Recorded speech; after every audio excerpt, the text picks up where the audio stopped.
Yes.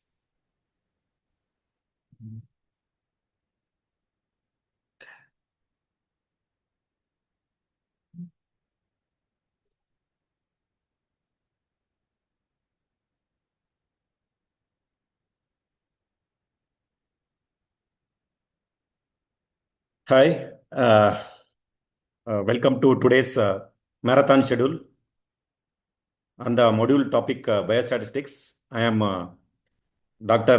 Avinash SS. I am one of the mentor at Study Medic, Study MRCOG group in the area of biostatistics and also biochemistry. Now, today's marathon revision series, what we will be doing is we will excuse me, try to revise the main topics and also further come across several problems associated with the topic and the common questions. So we will now be discussing on the what is biostatistics mainly. Okay. Also, we'll be discussing on differences between the descriptive and as well as inferential biostatistics. And then we'll discuss some of the definitions involving population, study population, target population, etc. And then we'll also discuss various aspects of the variables. We'll discuss in detail about the variables. Then we'll discuss various topics like measures of central tendency, that is mean, median, and mode, normal distribution. Then we will discuss how to calculate confidence interval, standard error of mean, hypothesis testing, power of the study, and types of errors. Then we'll look into different types of inferential tests, briefly about study design, and briefly about diagnostic accuracy tests, and some of the effect estimates like risk ratio and risk reduction, etc. Okay, so we shall begin. So we already know what is biostatistics. It is nothing but collection of the data from various records, then organizing it into frequency distribution table or Excel sheet, then summarizing it into what is called as sample statistics, that is measures of central tendency, mean, median, mode, standard deviation, interquartile range, etc. Then analyzing these measures of central tendency, and this part is called as descriptive biostatistics. So collection, organization, summarization, and analysis is the descriptive part. Then what is the inferential part? From the, suppose this is the sample we have drawn, and this is the data set that we have got from the sample. Then we calculated mean and SD or whatever the central tendencies and dispersion from the sample statistics. And this is called as the sample statistics, from which we will try to infer what is the mean of, let us say, hemoglobin from the population from which this sample was drawn. We will try to predict, or we will try to estimate. Okay. We cannot give a point estimate. We will give a what is called as an interval estimate, and that is called as confidence interval. So this estimation of population parameter, this is the population parameter, that is, let's say, what could be the population mean, for example, from the sample statistics. From the sample statistics is called as estimation. Then we will test our hypothesis using inferential statistical tests. This part is called as inferential biostatistics. So it has two parts. Now coming to population. Population is anything upon which you conduct the study, right? It could be, for example, antenatal women. In our case, the target population is based on clinical and demographic findings, criteria. For example, those who are diagnosed as PIH and more than 35 years are the target population. Based on geographic and temporal criteria, accessible population is defined. That is, those who are admitted to ANC ward for the next 1 year duration becomes the accessible population. Then the subset of the accessible population are the study sample. For example, those who are recruited into our study are called as the study sample. And the characteristics of interest that we observe, in the study sample are called as the variables. For example, BP, blood, birth weight, etc. From these variables is what we collect the data, that is the sample statistics. From the sample statistics, we try to estimate what could be the population parameter using a certain degree of confidence. Now, these are the variables. The characteristics of interest that we observe or record in a study sample are called as variables. This is where we begin our study with. To classify variables, they are actually classified into two main types, and they are actually classified into two main types. One is the qualitative variable, and another one is the quantitative variable. So these are the two types. Amongst the qualitative variables, the lowest scale of measurement is nominal scale. Nominal scale means naming variable, either the common names or the special names. For example, they are mutually exclusive. Okay. For example, mode of delivery, whether it is vaginal or cesarean, it is a nominal variable. It is a common one. Pregnancy outcome, whether live birth or stillbirth, whether GDM screening is positive or negative. All these are examples of nominal variables. Example, status of the preeclampsia, that is also nominal. Another multi-category nominal variables are there. For example, fetal presentation. It could be cephalic, it could be breech, it could be shoulder. All these are the names of the types of presentations. Even placental position, contraceptive methods, or blood group types are all examples of nominal variables. So these are all the multiple examples of the nominal variables, naming, not ordered, and mutually exclusive. The next scale of measurement is the ordinal scale. See, this ordinal scale of measurement is having categories, order, grade, or scale, or rank. So it is ranked, ordered, scaled, but the difference between the category is not exact. For example, if you do cervical cancer staging 1, 2, 3, 4, the fourth stage does not mean it is 4 times more progressed than first stage, because the difference between each category is not exact. Okay, I hope you understood that. The similar other stagings like perineal tear severity staging, pelvic organ prolapse quantification, endometriosis staging, and all these are examples of ordinal scales. Even some of the clinical scores that are called as the Apgar score, Bishop score, they are also ordinal. Okay. So even visual analog score of pain is an example for ordinal score. Though they are given numbers, they are actually not numbers. They are based on category. We are giving numbers. Based on criteria, we are giving the numbers. And the difference between each category is not very exact. For example, a visual analog score of 10 does not mean he is having 10 times more pain than the visual analog score of pain 1. Okay. So that does not happen here. That they such are called as the ordinal scale. Even some of the qualitative ranking like mild, moderate, severe dysmenorrhea, parity status like nulli, primiparas and multiparas are all examples of multiple examples of ordinal variables. Nominal, ordinal. Next scale of measurement is for the quantitative variables, and this is quantitative variable measurement. The lowest scale of measurement of quantitative variable is the interval scale. Now, when do we classify this as interval scale is when it does not have an absolute zero. When it does not have an absolute zero, we can classify this as interval variable. For example, temperature in degree Celsius. 0 degree Celsius does not mean absence of temperature. 0 degree Fahrenheit does not mean absence of temperature. That's why, however, when we measure in Kelvin, 0 degree Kelvin is actually absence of temperature, which is absolute zero. Okay. So you can see when we measure an object at 100 degree and when we measure an object at 50 degrees Celsius, because it does not have an absolute zero, we cannot conclude that an object with 100 degrees Celsius is twice hotter compared to an object with 50 degrees Celsius. We cannot conclude, because if you extrapolate it to Fahrenheit, it will look something different. Whereas if it is having an absolute zero, we can definitely conclude that it is twice hotter, like example in Kelvin. That's why temperature in Celsius and Kelvin, Fahrenheit are termed as interval scale of measurements. Some other measurements which are classified into interval scale include calendar year, which can never be zero, date on the calendar, which can never be zero, time of the day in the clock time, which can never be zero, IQ score, which can never be zero, and wherever there is no absolute zero and which cannot be expressed as this is twice or thrice more than, which we cannot be expressed as, such variables are called as interval variables, measured in interval scale.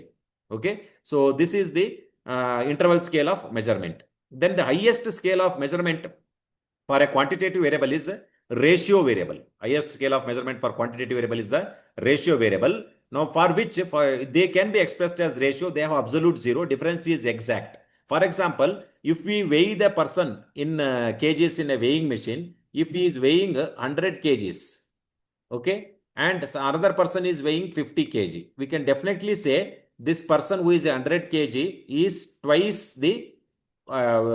heavier compared to the person weighing 50 kg. We can definitely conclude that because it has absolute zero. So here that means it can be expressed as ratio. Suppose person is B weighing 100 kg, we can definitely say B by A is twice, 2 times. While we can do this, it is such variables are all can be expressed as ratios. For example, anything expressed in SI unit or derived unit are all having absolute zero. Time, temper, this one number, birth weight, amount, intensity of light, speed, distance, all those things are all having absolute zero and are measured in SI units, and they can be expressed as ratio. So they are measured as in ratio scale variables. So to summarize, see the qualitative variables, lowest scale is nominal variable, mutually exclusive, independent, naming variables. The next scale of measurement is ordinal variables, ranked or graded, where the difference is not exact. For example, mild, moderate, severe, or visual learner score, etc. And the next level of measurement of quantitative variable is interval scale of measurement, where there is no absolute zero, and so they cannot be expressed as ratios. For example, temperature in degree Celsius and Fahrenheit, pH and birth year. And the highest scale of measurement of a quantitative variable is ratio scale of measurement, which has an absolute zero, and they can be expressed as ratios. For example, height, weight, time, etc. They are all examples of ratio scale of measurement. All these two are quantitative variables. The lower ones are qualitative scale of measurement. Okay. So these are the types of the variables and their classification. Okay.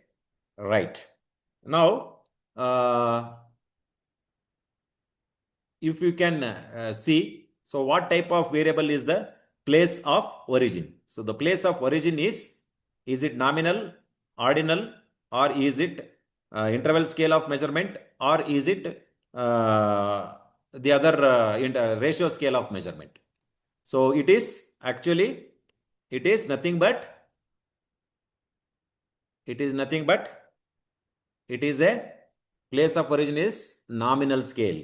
Okay, we name the place, no? Birth weight is measured in inter-ratio scale. It has a weight, zero, absolute zero. Date of birth does not have an absolute zero. It is a quantitative variable. It is measured in interval scale. Socioeconomic status, poor, middle class, high class, etc. It's an ordinal scale of measurement. So this is the ordinal scale of measurement. So another example is giving a military rank, general, admiral, vice general, etc. is ordinal scale of measurement. Another example is number of children in a family. So it can be absolute zero. It's a ratio scale of measurement. Jersey number for a football team or a cricket team, actually the number represents the name of the person. Number 10 means Maradona or Pele, so on and so forth. So it's actually a nominal variable given in numbers. Whereas shoe size, it cannot be absolute zero when you go to shop, and it cannot be expressed as ratio. Shoe size of 7 is, we cannot say it is twice more than 3.5. No, it cannot happen like that. So it is also interval scale of measurement. So these are the summarization of the measurement scales. Summarization of the measurement scales. Okay, right. Now, quantitative variables can also be measured as discrete or continuous. Now, what are the discretes? For example, when we can express the variables only in counts, whole numerical counts, only as whole numerical counts, we cannot, it cannot assume any other value in the spectrum, only counts, single value it can assume. For example, number of children, 2, 3, 4, 5, it cannot be 2.3, 2.5, it cannot be like that. Number of ENC visits. All these are examples of discrete variables. Whereas continuous variables, if it is the spectrum, they can assume any value theoretically possible in between the spectrum, theoretically possible. For example, height can be 156 centimeter, 156.1 centimeter, 156.001. It can assume any theoretically possible value within the spectrum. Such variables are classified as continuous variables. So height, weight, time in seconds are all examples of continuous variables. So they can assume any value within the range. Now, the classification, the quantitative variables can further be classified into discrete or can be classified into continuous, which we have discussed now. Now we will see the number of emergency room patients. What type of variable? Is it discrete or is it continuous? You know, it can, the number of emergency room patients can be 10, 15 per day, 13 per day. It cannot be 13.3 and all those things. So it's a discrete variable. Of course, this variable is quantitative variable. 0 has a meaning, definitely. So if it is 10 means they are 2 times more than 5. So you can definitely measure it in ratio scale. It's a discrete variable measured in ratio scale. In an option, when questions are asked, both options will not be given. So you can choose accordingly. Blood pressure of a patient measured in mercury, millimeters of mercury. Now it is again, it is force applied per area. Pressure is the force applied per area. It's a derived unit. So it can assume any theoretically possible value in the spectrum. So it is continuous variable. Just because only few lines are given in the sphygmomanometer does not mean it cannot assume any other value. For the convenience sake, those lines are drawn. So it's a continuous variable. Again, pressure, it can be 0. Means if pressure is 100 millimeters of mercury, you can definitely say it is twice pressure more than the 50 millimeters of mercury. So it is having absolute 0. It is a continuous variable measured in ratio scale. Weight of a patient is again continuous variable measured in ratio scale. Then similarly, pulse rate, heart rate, respiratory rate. Pulse rate can be 72, 73, heart rate can be same, respiratory rate can be 12, 20, so on and so forth. It cannot assume 72.3, 73.5. So whole numerical counts. So these are all discrete variables. Of course, discrete variables, again measured in ratio scale, 0 as an absolute value here. Now, emergency room waiting time, it can be 10 minutes, 10.1 minutes, 10.3 minutes, anything. So earlier it is continuous variable. Suppose you round it off to 1 minute, 2 minutes, nearest minute, then it becomes discrete variable. Such rounding off is not suggested while doing statistics. So these are the examples. Tumor size in centimeters, again, it can assume any theoretical value in between. So it is a continuous variable measured in ratio scale. So these are the examples of the variables. Now that we have understood the examples of the variables,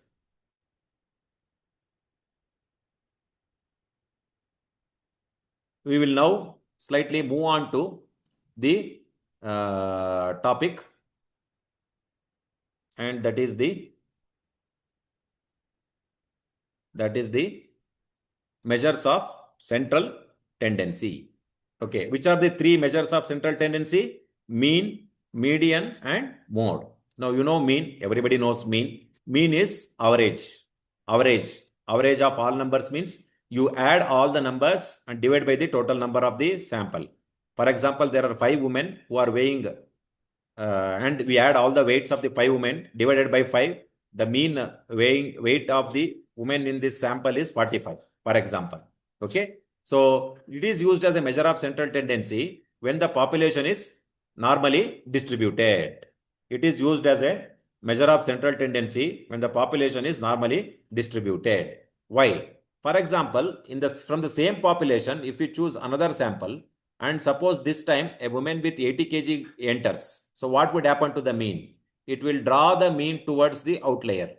We can see it is skewed. This graph is skewed towards the higher, on the right side, right skewed graph. Okay, it's not normally distributed if you have an outlier. So in such a data distribution, mean is affected. You can see it, instead of 45, it became 51. So in such data set, mean is not an appropriate measure of central tendency. So which is the appropriate measure of central tendency in such a case? It is median. So median is nothing but the centralmost data of a sorted data. So what we have to do? We need to arrange the data in order, sort it. Then we have to find out the centralmost value. Here you can see it is 45 is the centralmost value because on either side equal number of data exists. There are formulas to calculate median. However, they are used only when the large number of data set is given. Okay. So now here, what is the formula? If total number is odd, the median is nothing but n plus 1 by 2th value. What is the number? 1, 2, 3, 4, 5 is the total number. 5 plus 1 by 2 is the third value. So in a sorted data, third value is the 45. That becomes the median. Okay, this is another way of calculating it. So it is median. In normal distributed data, mean and median are similar. So we still prefer mean because it considers each and every value. Now what about median when the data set is even number? Most of the time we have two numbers which we get as even number in a even number data set, which are two numbers are in the central most data set. Now what is the two numbers here? N is equal to 12. You can see 12 means n by 2th, that is the 6th value, and the next value, that is the 7th value. Which is the 6th value here? 6th value is also 4. 7th value is also 4. After arranging in increasing order, we find out that 6th and 7th value are because n is equal to 12 here. Total 12 data sets are there. So the central most value is the n by 6th value, and the next value, if you take the average, that becomes the average, median of the central most even number data set. Okay, so that is the formula we can use. Now, what happens to median? Suppose again from the same population, we take another sample in which a woman with 80 kg got admitted to this sample. What would happen to median? Would it change from 45? No, the median is not affected by the extreme value. So median remains the same even when there are outliers. So that is why median is preferred measure of central tendency when the data set is not normally distributed. When it is not normally distributed, what is the measure of central tendency used? It is nothing but median. That is the concept we need to understand while understanding the mean and median. The next is mode. Mode is the most frequently occurring data. You can see the mode here is 40 has occurred twice, 50 has occurred twice. It is a bimodal distribution. Usually we use mode to represent most common presentations, most common type of delivery, most common type of complications, so on and so forth. That is when we use mode as a measure of central tendency. So these are the three measures of central tendencies that we use. So that is, as I discussed, mode is used when we need most commonly occurring events. It can be unimodal, bimodal, or trimodal. Now, what is a range? Range is a measure of dispersion. It is a difference between highest and lowest number. For example, in the same data set, the highest number is 50 kg, the lowest number is 40 kg. The range of weight is dispersed from 40 to 50. Around 10 kgs of dispersion is there. Range is around 10 kg. Again, similar to mean, it can be affected when there is an outlier. Single outlier can affect the range. Though it is one of the simplest measure of dispersion, not always commonly used. Though that is commonly used is, we will discuss later. Now, if you want to check our knowledge, what is the median, mean, median, mode and range of the following hemoglobin values? 8, 9, 10, 10, 11, 13 and 14. What we have to do for calculation of mean? We have to add all this. So when we add all this, we get 76. What is the total number of hemoglobin values? 7. We get around 10.86 is the mean hemoglobin value, or 10.9 approximately. Now, what is the median? We have to arrange this in increasing order, which we have already arranged, 8, 9, 10, etc. Then we have to find out the central most value. 1, 2, 3, 4, 5, 6, 7 values are there. What we have discussed is n plus 1 by 2th value. N plus 1 by 2th value. That is 7 plus 1 by 2 is 4th value. So it is this 10. So 10 gram per deciliter becomes the median. You can visually itself see on either side there are equal number of data set existing. So that is the median. So we arrange it and find out the median is 10. Now mode is the most commonly occurring value. Here it is the 10. The range is highest minus lowest, and it is 8 to 15. Around 7 is the range. Around 7 is the range. So that is the mean, median, mode and range of this hemoglobin value data set. Similarly, we will see how we can find out the mean, median, mode and range for even numbered data sets. So you can see here the even numbered data set of birth weight is given. So how we can find out the mean? Again, we have to add all this, divide by the total number is 6. We get 2.7 is the mean birth weight. This we understood. What about median? Median, we always know that it is always the average of the two centralmost data whenever the total number is even. Here the total number is 6 and it is the average of two centralmost value. N by 2th value is the third value and the fourth value, average. Third value and the fourth value average is median. So 2.4 plus 2.8 by 2 is 2.6 becomes the median. Of course, mode is the most commonly occurring, that is 2.4 has appeared twice and that is the mode. Range is between 2.1 to 3.5. Made range is between 2.1 to 3.5, around 1.4 is the measure of dispersion. So this is how we calculate the median when the data set is even or the data set is odd. Visually itself, the first step is to sort them and find out the centralmost value. In even numbered, it is the average of the two central numbers. In odd number, it is the centralmost number. So these are the one. Now we will extend our knowledge further. Now these are the orders, scores of the women who have appeared in an exam. These are the scores of the women who have appeared in an exam. And there are how many women who have appeared? Around 100 women have appeared for exam. So n is equal to 100, even number data set. Highest score is 85, lowest score is 35. What is the median value? Median value, as it even number data set, it is n by 2th and the next value. That means the average of the two centralmost value. N by 2th is the 50th value and the next value. That is 50th and the 51st value. Okay. So it is 58 plus 59 divided by 2. That becomes the median. Okay. So that will be 58.5 is the median. Okay. Now, if this is the median, it is also called as 50th percentile. Median is called as 50th percentile, also called as quartile 2. We will learn why later.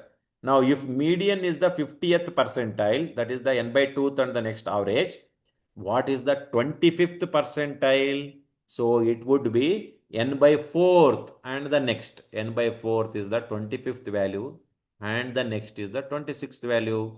Okay. So, it is average of these two values, 45. This becomes the 25th percentile. Now, this is the 25th percentile, n by 4th and the next. It is called as quartile 1. So, this is median is the quartile 2, 25th percentile, that is the quartile 1. 50th percentile is quartile 2.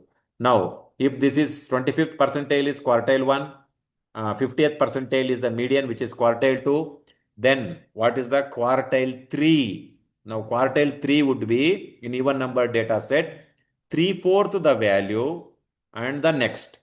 That is the 75th value and the next average of this, because it is even number. We are always taking average. This becomes the quartile 3. This becomes the quartile 3. It is nothing but the 75th percentile. 75th percentile. So now we know quartile 1, quartile 2, quartile 3. These quartiles have divided the complete data set into 4 fragments. 0 to quartile 1 to quartile 2 to quartile 3 to 100th. Okay, that's why it is quartiles called as. Now, what percentage of women have scored more than the median? What percentage of women have scored more than the median? That is more than 58.5. We can see 50%. How many percentage of women have scored less? 50%. What percentage of women have scored less than 45? 25%. More than 45? 75%. Similarly, what percentage of women have scored less than 71? That is a quartile 3. It is again 25%. More than is again 75%. So now if we have to ask the question, how many percentage of women, what percentage of women have scored between 45 and 71? That is quartile 1 and quartile 3. It is 50% of the women. And this is nothing but the interquartile range. So what is interquartile range? Interquartile range is nothing but the Nothing but the range between the quartile 1 and quartile 3. Now, it contains what percentage of the data? 50% of the data. Suppose a woman highest score is 100 instead of 85 or lowest score is 0 instead of 35. Would it affect the interquartile range?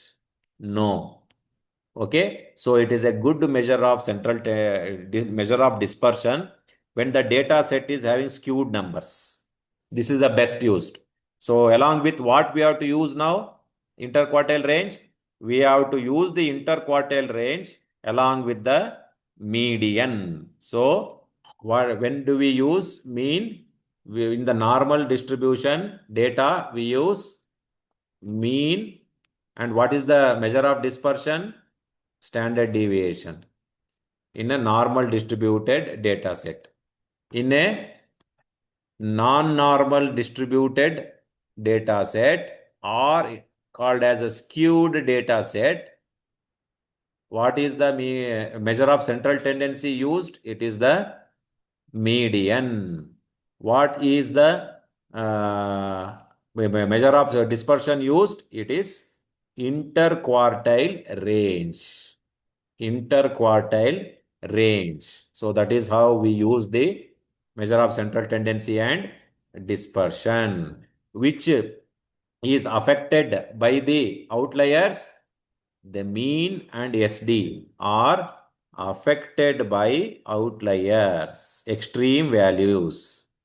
Okay, whereas median and interquartile ranges are not affected by the extreme values or the outliers. This is the summary of mean, median, and mode. Okay, so how do we, again, another concept is mean is the average, median is the centralmost number. If the data set is odd, it is the centralmost number. Even means it's central two numbers average you have to take to calculate the median. Okay, so I hope this is clear. Now, if you want to calculate median and interquartile range of a hemoglobin valued of data set, we have already arranged that in order for our matter of convenience. We have already arranged this in order. What is the median value? Median means just count here 1, 2, 3, 4, 5, 6, 7 number of data set are there. It is a odd number of data set. So n plus 1 by 2, 7 plus 1 by 2, it is nothing but the fourth value. So here that is this fourth value is the median. So now you know the median, quartile 2. Next, what we have to find out? To find out the interquartile range, you have to find out the quartile 1 and quartile 3. If this is the quartile 1, quartile 2, what is the quartile 1? It is the n plus 1 by 4th value. Because odd data set, na? 7 plus 1, 8 by 4th is the second value. Second value. This 9 is the quartile 1. Visually itself you can see on either side it has equal number. Similarly, what is the quartile 3? 3/4 of the n plus 1. That means it will be 1, 2, 3, 4, 5, 6th value. This is the quartile 3. That is 13 is the quartile 3. Okay, visually only you can find out. So once we find out the quartile 1 and quartile 3, interquartile range is between 9 to 13. That is 4 is the interquartile range. So this is how we find out the mean, median and interquartile range of the odd numbered data set. So we arrange in sorted manner, find out if it is even or odd. If odd, it is the centralmost number. If even, it is the average of the two central numbers. Then find out the Q1, find out the Q3 using the formula or visually. I suggest visually because once you sort it, it is easier to find out. Visually when the total number of data sets is very less. Okay, so that is how we can use it. So another example of finding out mean, median, and mode for even number data set. Now you can see the below is given is the even number data set. Okay, below is the even number data set. How many? 1, 2, 3, 4, 5, 6, 7, 8 patients are there in this even numbered data set. 8 patients are there.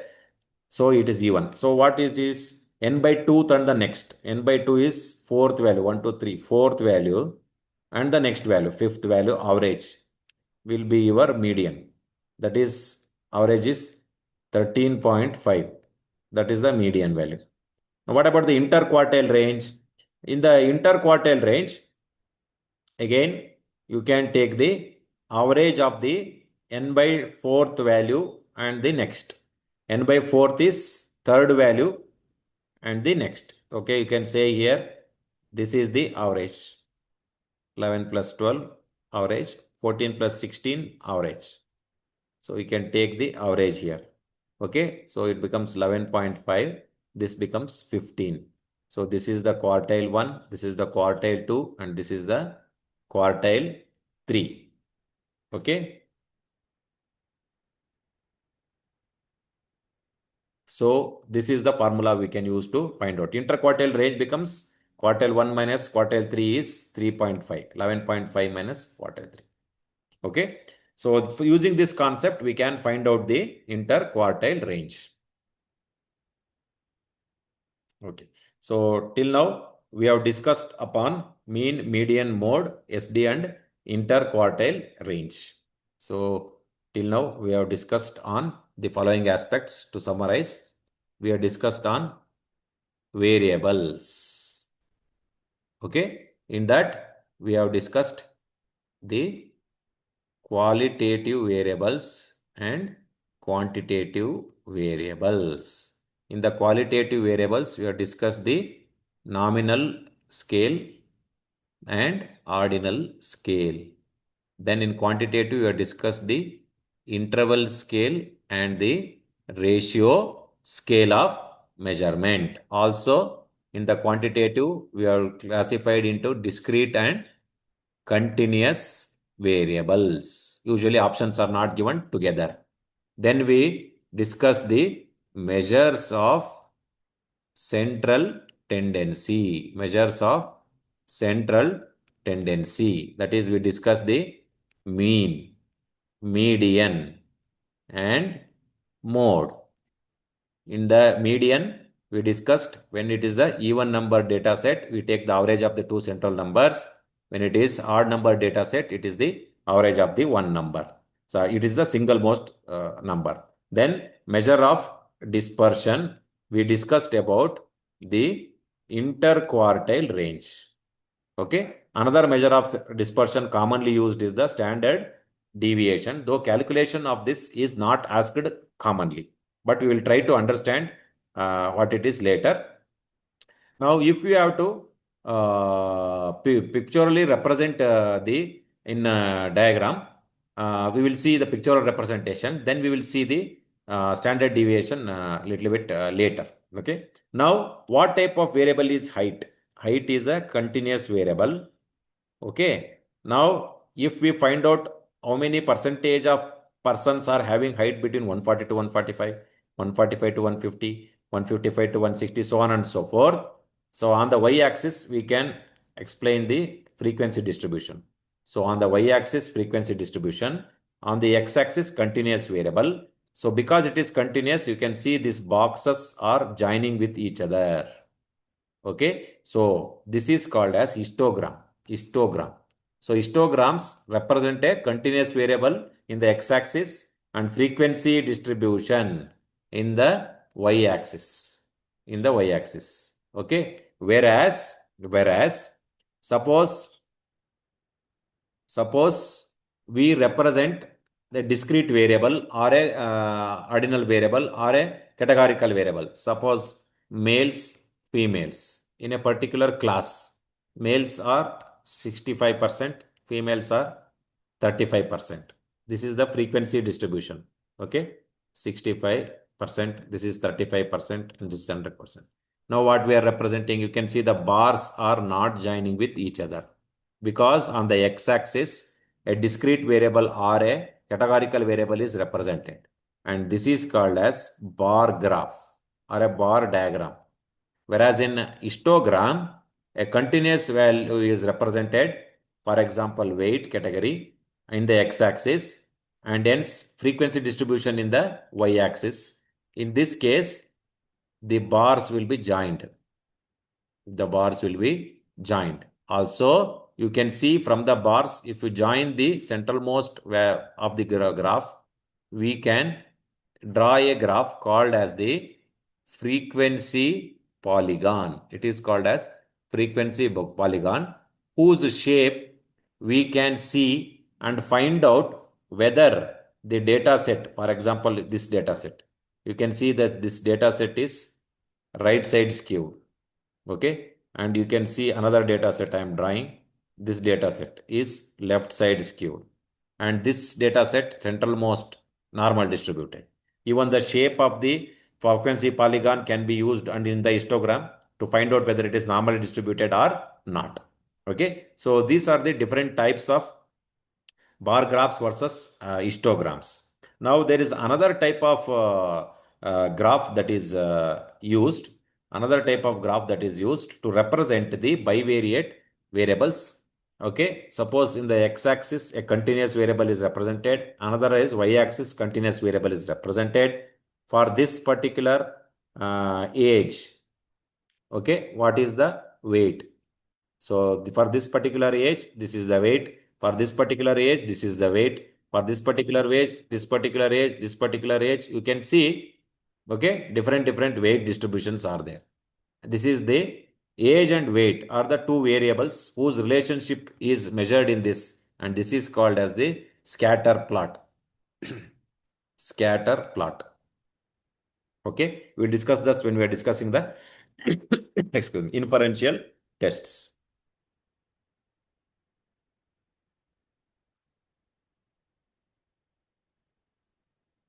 Okay. Now, most commonly asked, that is the box whisker plot.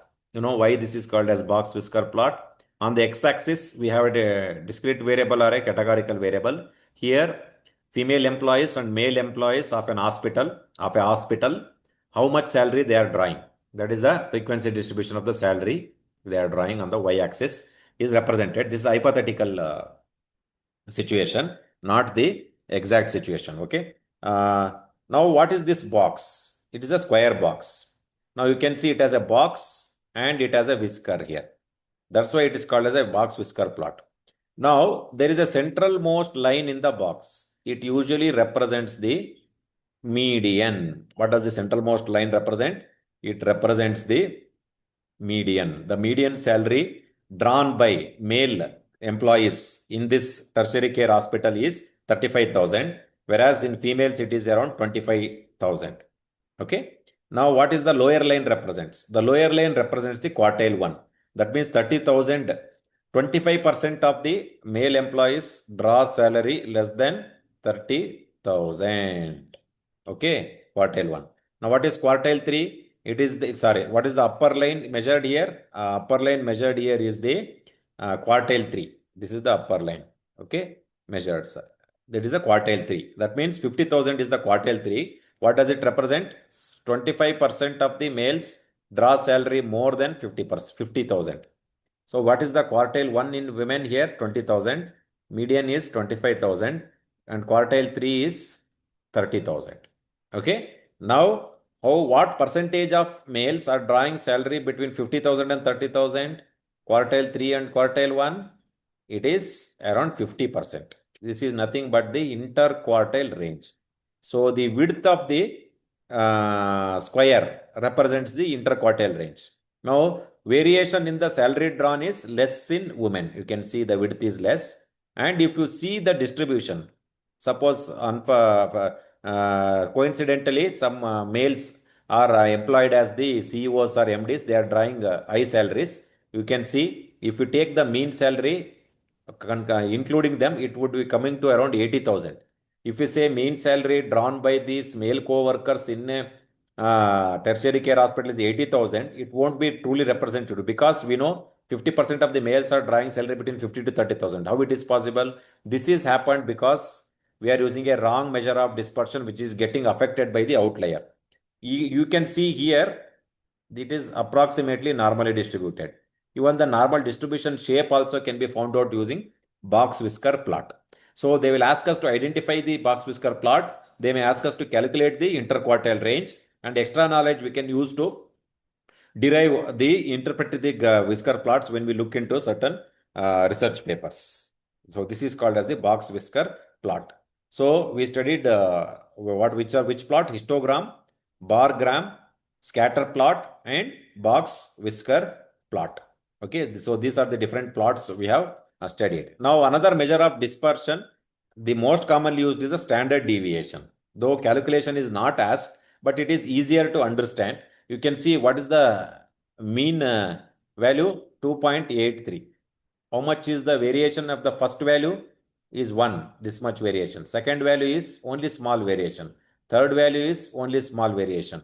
Fourth value is positively variation. Fifth value is little bit more. And sixth value is even more. Okay, sixth value is even more. Now, if you add the difference in variation from each value from the mean, you can see that it will come to plus and minus, it will count to 0. So we don't want 0 variation. So what we do is all the difference from the mean, each value's difference from the mean is squared. Then if we add, it becomes squared variation. Okay, that is nothing but the variance. But if you take the average, it will become what is called as the square root. It will become what is called as the standard deviation. Okay, so standard deviation is the square root of variance. If they give variance as 16 and asked us to find out standard deviation, it is the square root of 16 is equal to 4. That is the standard deviation. Okay, so the more is the standard deviation, more is the variation. Less is the standard deviation, less is the variation. Similar to mean, standard deviation also gets affected by the extreme outliers, and hence it is not suitable for non-normal distribution and best suitable for normal distribution of the data set. Okay, so that is about the standard deviation, which you have discussed earlier also. I told about this. Now, till now we have discussed the descriptive biostatistics, collection of data, organization and summarization into measures of central tendency, variables. Now we will discuss the in-between topic, that is the distribution. That is especially today's topic. We discuss normal distribution and its characteristics. They usually ask the characteristics of the normal distribution and use this information to solve some problems. Now, what is this normal distribution curve? It is a bell-shaped curve, and it is also called as the Gaussian distribution curve, as we have studied in our MBBS. Okay, we all know that. Now, you can see the right shoulder is symmetrical with the left shoulder. What is represented on the y-axis is the probability density, or nothing but the frequency distribution, and on the x-axis the variable is represented. On the x-axis the variable.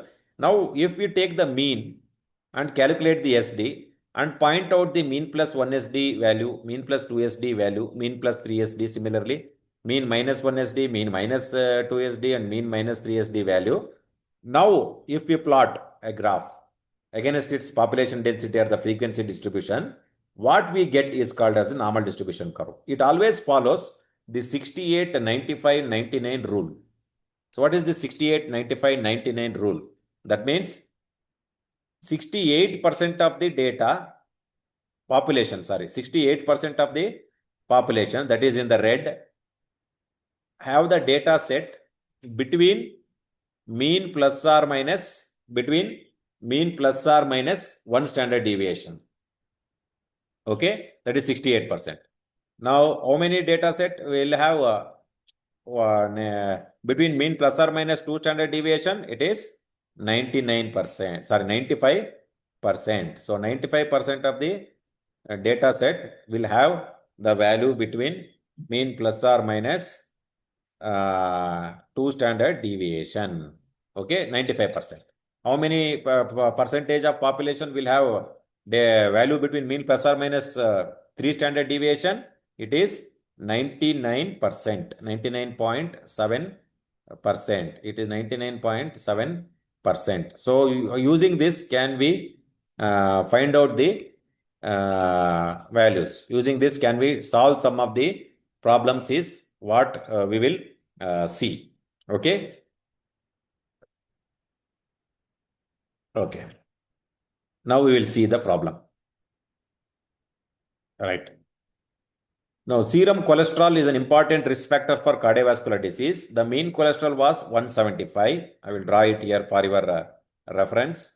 Mean cholesterol was 175. Standard deviation was 25. So what is the plus 1 SD value 200 milligram per deciliter, plus 2 SD value is 225 milligram per deciliter, plus 3 SD value is 250 milligram per deciliter. Minus 1 SD value is 150 milligram per deciliter. Minus 2 SD value is 125 milligram per deciliter. Minus 3 SD value is 100 milligram per deciliter. It is normally distributed. So we know it is normally distributed. Now, this is how much? Plus 1 SD plus 2 SD. This is the plus 3 SD value. This is similarly minus. This is similarly the minus 1 SD, minus 2 SD and minus 3 SD value. Now, we know we can apply this formula, the rule, to see whether what we have seen is can be solvable or not. So 150 to 200, what percentage? 150 to 200. That means 150 to 200. This is plus or minus 1 SD. How many percent? Around 68%. Correct? 68%. 68% of 1000 is 680. So around 680 women have serum cholesterol between 150 to 200. What about 125 to 225? 125 to 225 is mean plus or minus 2 SD. 125 to 225 is mean plus or minus 2 SD. So here, that means 95%. That means 95%. That means around 950. 95% of 1000 is 950. Okay. Now, the question is, if we have to clear all this, now the question is, how many require treatment? The question is, how many require treatment? When do we start treatment? When the level is more than 200, we start the treatment. Okay. Now, this is plus 1 SD value. Plus 1 SD value. If we have to find out if there are 68% of the population have data within plus or minus 1 SD. 68% of the data within plus or minus 1 SD. Okay.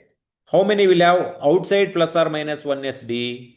It is around 100 minus 68%. That is equal to around 32%. Around 32% will be on either side. How many will be more than 1 SD? 32 divided by 2. That means 16%. Around 16%. 16% means 16% of 1000 is 160. Okay. How many? See, this is how we divide that. This is how we divide that. If we look back here, again, to normal distribution, how many will have data set outside the mean plus or minus 2 SD? How many will have data set outside mean plus or minus 2 SD? If it is 95% or within, then 5% will be outside. 2.5% will be having data set more than plus 2 SD. 2.5% will be having data set less than 2 SD because it is symmetrical. Because it is symmetrical. Similarly, some other questions can be asked. Suppose the mean glucose level is 110. Mean glucose level is 110. And SD value is 7.5. So 1 SD is 117.5. Okay, 12.5. SD is 12.5. So 1 SD is 112.5. 2 SD is 125. 2 SD is 125 milligrams per deciliter. Okay, this is we are talking about glucose 2 SD. Let us not worry about 3 SD and minus 1 SD and minus 2 SD is also there. Okay, so now what is the mean? 110. What is the SD? 12.5 milligrams per deciliter is the SD. Okay, so it is normal distributed. Now, if they ask how many of them are suffering from impaired glucose tolerance? So, impaired glucose tolerance is 110 to 125. So, this part. Only this part. Okay, this part is the other half of the mean plus or minus 2 SD. Okay, so till here is plus or minus 2 SD. So plus or minus 2 SD is around How many? 95%. The half of 95% is around 47.5%. That means around 47.5% of the women are suffering from impaired glucose tolerance. Around 47.5% of the women are suffering from impaired glucose tolerance. That is the question. Now, how many are suffering from diabetes? 125 and above. So, how many will be more than plus 2 SD value? 2.5%, as you already discussed. So, 2.5% can be suffering from diabetes. 47.5% of this subgroup of population are having impaired glucose tolerance. Okay. Similarly, BMI can also be used. Similarly, a BMI category can also be used, and they may ask us to find out how many are having obesity. Suppose 25, okay, 27.5, 2.5 is the 30. Class 1 obesity is more than 30. How many are having class 1 obesity? 2.5%. Okay. So like that, they may ask different data sets. So that is about the normal distribution curve. This is in between. Now, if you have to know which of this distribution has mean, median, and mode similar, it is symmetrical distribution. Which of this type of distribution, mean is more, positive distribution. Mean is less than median, negative skew distribution. Okay. So because mean draws the, outlier draws the mean towards it. That is why. Now in these two graphs, which of them have more variation? The flatter curve, that is a blue curve, has more variation. The sharper curve has less variation. Okay. So this is in general some of the distribution and how it can be identified and what it does to mean and median. Okay. Now coming to the next part of the inferential statistics, that is the estimation part. We are estimating the confidence interval. What are we estimating now? We are estimating the confidence interval. Okay. Now what we have to listen carefully so that you understand the concept of confidence interval. Now, if there are from the population, there are 5 women in the population, and from which we have to draw a sample size of 2. How many different sample size can be drawn? N raised to n. That is equal to 25 different sample size can be drawn. Now, if this is the first probable sample, mean of the first probable sample, mean of the second probable sample, third probable, fourth probable, 25th probable. If you plot it, first probable sample mean, second probable sample mean, third, etc., etc., I am plotting it. So when I plot it, you can see that this is called as the sample probable mean is always normally distributed. Now, what is the variation in this sample probable mean? That variation in the sample probable mean is called as the standard error of mean. Standard error of mean. Okay. So now, if I ask a question, what is the standard error of mean? Always the standard error of mean is nothing but standard deviation of the population, this population from which sample was drawn, divided by the square root of the sample size. Standard deviation of the population divided by the square root of the sample size. Now, do we know anything about population? We don't know. That is why we are trying to predict or estimate. Correct. Now, how do we know the standard deviation now? Suppose we take the sample which is similar to the population. Then what will happen? Sample standard deviation will be similar to population. So we can take the sample standard deviation. We already know the sample size. Then we can get what is called as the variation. That is standard error of mean. If that is the variation, then what is the percentage probability that this population mean, whatever is the population mean is there, is within this mean plus or minus 2 standard error of mean. What is the percentage probability? It is 95%. That means there is a 95% probability that the population mean lies within the mean plus or minus 2 standard error of mean. That is a confidence interval. There is a 95% probability. So that is why we calculate this confidence interval to estimate the population parameter. Can we estimate only the confidence interval of mean? No, we can estimate the confidence interval of standard error of confidence interval of mean difference, confidence interval of hazard ratio, odds ratio, relative risk, any ratios all can be estimated. But today's class we shall be discussing only about the confidence interval of mean. Okay, so what is confidence interval of mean? So confidence interval of mean is the calculated as mean plus or minus 2 standard error of mean. That is a explanation I give. Mean standard error of mean. So what it is now? It is a interval estimate calculated using the, it is the interval estimate calculated using the sample statistics. It is the interval estimate calculated using the sample statistics, within which 95% of the population, 95% chance that population parameter will lie. Okay, there is a 95% chance that population parameter will lie. So 95% of the confidence interval is formed around the mean actually include true population mean.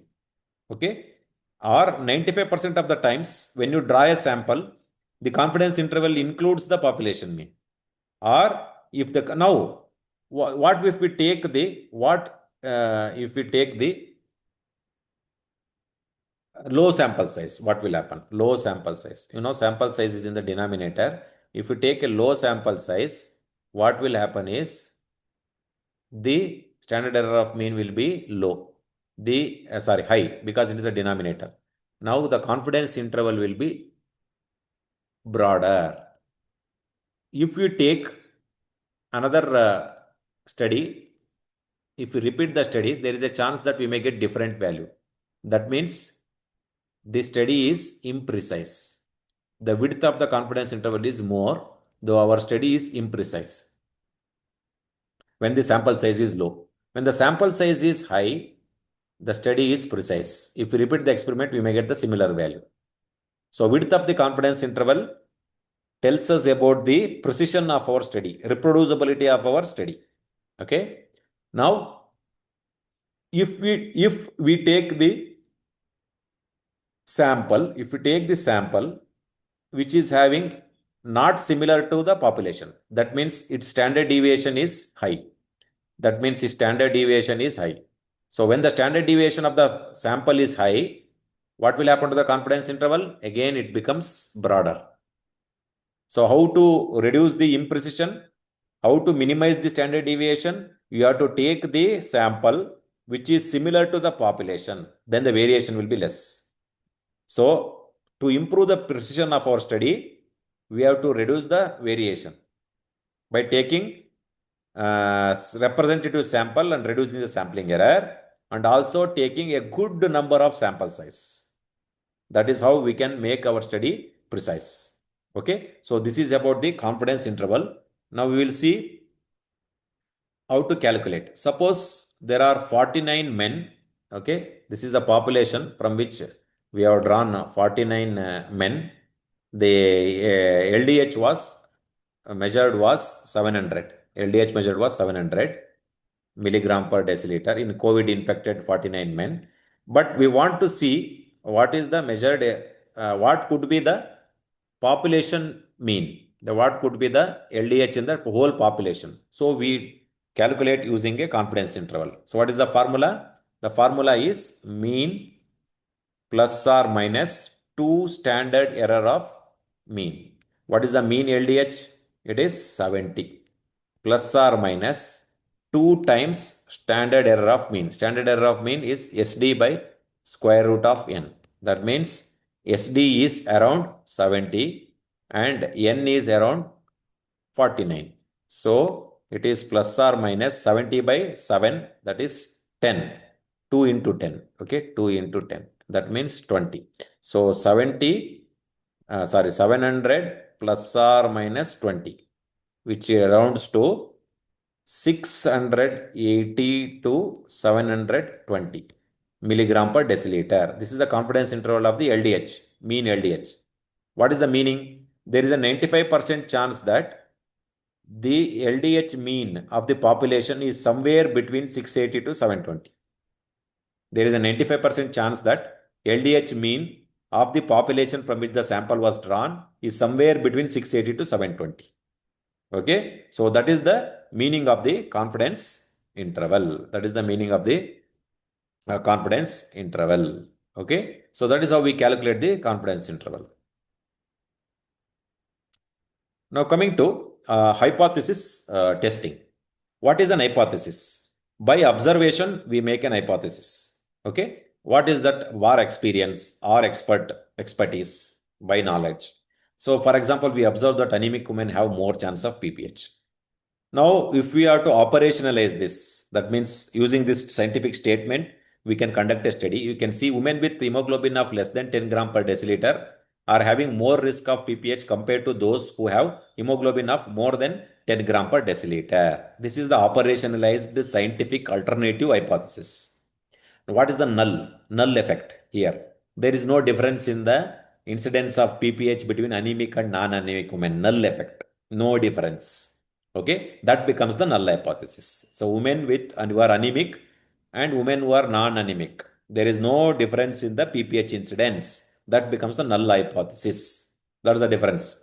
Now, what is the p-value? P for probability of what? Probability that the observed value is due to chance. Whatever the value we are observing in our study finding is a chance finding, assuming that the null hypothesis is true. That is a p-value. Now, if p-value is less than 5%, means less than 0.05, that means what? The probability that whatever we are observing in our study, it is due to chance is less than 5%. That means it may not be due to chance. It is an important finding. It is a significant finding. Okay, then in that case, we have to reject the null hypothesis and conclude our finding is significant or important. Okay, why only 5%? It's an arbitrarily set value. Okay, now if the p-value is less than 1%, that is less than 0.01, there is a probability that the observed value is due to chance is less than 1%. That means it is a very important finding. If p-value is less than 0.1%, then it is a very significant finding. Now, just because p-value is less, does it mean it is clinically significant, the effect? No. P-value has no clinical significance. Even a small change can be significantly detected statistically if we take large sample size. Okay, for example, if you take 1,000 women and give the hypertensive women and give the drug, before this hypertensive drug, it was 148 millimeters of mercury. After hypertensive drug, it is 146 millimeters of mercury. The difference is only 2 millimeters of mercury after giving the drug. Because this clinical significance is very less, effect is very less. However, the smallest of the change can be significantly detected statistically if the sample size is high. Okay, statistical significance does not mean clinical significance. That we have to understand. Who will determine clinical significance? We have to determine, clinicians, whether the effect observed is clinically significant or not. Okay, now coming to errors. Crude figure, but very impactful. Now, this is the finding in the actual finding in the field, but our study is also giving the same finding. Then it is called as true positive. So, true positive findings are called as power. The minimum acceptable true positive finding should be more than 80%. Okay. Now, this is the actual finding in the field. Our study also giving true negative. Then it is called as confidence in our study. It is called as confidence in our study. Minimum acceptable confidence in our study should be more than 95%. More than 95%. Now, coming to the types of error. Now, there is a no finding, but our study is giving a positive finding. It is false positive. This is called as the type 1 error, also called as alpha error. Minimum tolerable alpha error should be less than 5%. This has to be decided prior to conducting the study so that a good number of sample size we take and reduce the chance of the alpha error. Now, this is the finding. Our study is giving negative, false negative. This is called as the type 2 error, also called as the beta error. What it is called? It is also called as the beta error. Now, what is the minimum acceptable beta error? Minimum acceptable beta error should be less than 20%. That is, it should be less than the 20%. Okay. Now, power and false negative. The true positive and false negative is equal to 100%. So, if you know the power, you can always find out the false positive. Okay, beta error. Okay, this should be less than 20%. False positive, false negative, and true positive should be outside 100%. False negative and true positive should be 100%. Power, suppose it is 70%. Then false negative should, beta error will be 30%. Okay, so if you know the power, we can find out the false negative. Some of the questions ask that because this is the probability. Okay, now imagine we are trying to find out creatinine level difference in males and females. Creatinine level. We know in males it is females it is little bit less, and in males it is little bit high. Okay, that is actual observation. What is the null observation? Creatinine, no difference is seen in creatinine. No difference is seen in creatinine between males and females. We know this is a null hypothesis. What about this null hypothesis? Is it true or false? This null hypothesis. There is no difference. It is a false null hypothesis. So this is the false null hypothesis statement. Our study should reject the false null hypothesis? Yes. Our study should reject it. Then it is, we are concluding there is difference by rejecting the null hypothesis. So it is true positive finding. Okay. So when we correctly reject a false null hypothesis, I will repeat, when we correctly reject a false null hypothesis, it is called as power. It is called as power. Okay. Now, if we fail to reject a false null hypothesis, we concluding that there is no difference in creatinine between males and females while it is there. We are concluding false negative. This is called as beta error.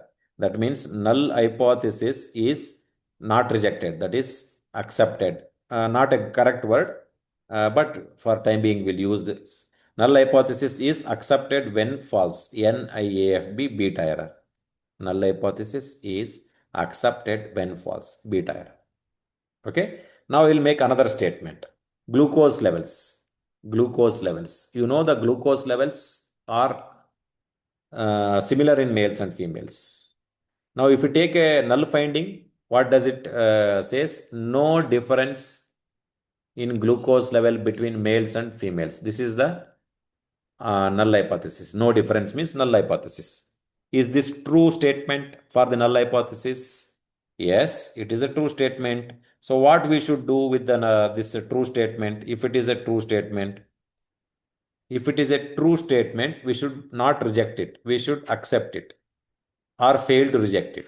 Okay. Then we definitely conclude we don't reject it. So we conclude there is no difference. True, negative. Suppose we don't, we fail to reject, but instead we reject it.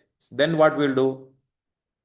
We'll be concluding that glucose will be more in males compared to females, or glucose will be less in males compared to females. That means you are giving a false positive finding.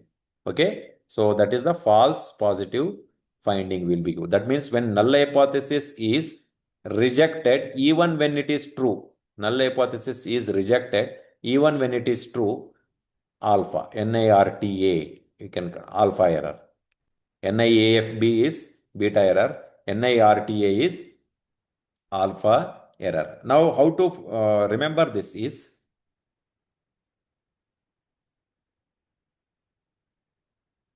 if we are rejecting, if a statement says null hypothesis rejected, there are only two options.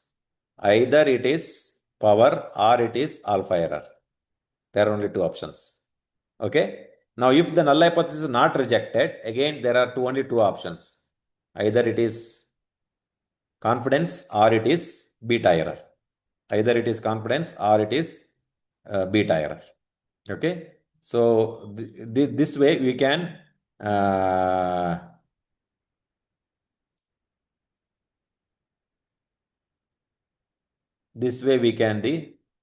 find out the statements. Now we'll see to try to find out. Null hypothesis is rejected when true. So when it is rejected, I told only two options, either power or alpha error. So it is rejected even when it is true. So NIRTA, it is alpha error. Okay, even when it is true, we are rejecting and concluding that there is a false positive finding. Then null hypothesis rejected. There are only now two options, power or alpha error. When there is no difference between two groups, still we are rejecting and concluding that there is a difference. This is the same thing, false positive finding, alpha error. So false positive finding, alpha error. Only the sentence is different. Similarly, null hypothesis not rejected. That means null hypothesis is accepted when false. Only two options, confidence or beta error. Okay, here it is beta error. Same statement in a different way. Null hypothesis not rejected. When there is difference between groups, we are not rejecting the null hypothesis and concluding that there is no difference, false negative. Same thing, beta error. Okay, same thing given in a different statement wise. It is called as beta error. Now, null hypothesis is rejected when it is false. What does it mean? It is power. When it is correctly rejected when false is power. So sometimes they will ask these questions in the options. Sometimes this ask these questions in the options. Okay. So that is about the power. Now we will look into parametric tests. So what we have to remember is when we are trying to find out the different types of test, we have to look at the situation, whether the data set is normally distributed, whether the data set is normally distributed or it is not normally distributed. Okay. Now, if it is normally distributed, we use different tests. They are called as parametric tests. If it is not normally distributed, we use the non-parametric alternative equivalents. Non-parametric tests, they are alternative equivalents. These tests we are going to use. Now, how do you know if the data set is normally distributed? Either it is given in the problem or the measures of central tendency and dispersion is given in the form of mean and standard deviation. How do you know it is not normally distributed? Either it is given in the problem, that is a question, or the measures of central tendency can be given in median or IQR. Okay, that is one way of knowing it. Or in the options, the answers, which can be either parametric or non-parametric equivalent, both options won't be given. Okay. That way we can find out in our question whether it is normally distributed or not. How statisticians will find out? We look at histogram. We look at QQ plots. We look at another tests called as Komogorov and Smirnov test to find out whether the data set is normally distributed or not. So, okay, that is beyond the scope. So, this is how we find out. Okay. Now, if it is not normally distributed, what we will do? If it is normally distributed, what we will do? We will see here. One. Now, this is the normal distribution. Continuous variable. Communication score is a continuous variable. Now, we want to see the difference of this continuous variable between two groups. First group and the second group, midwife and the obstetricians.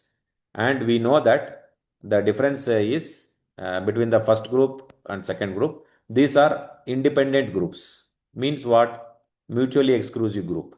Means what?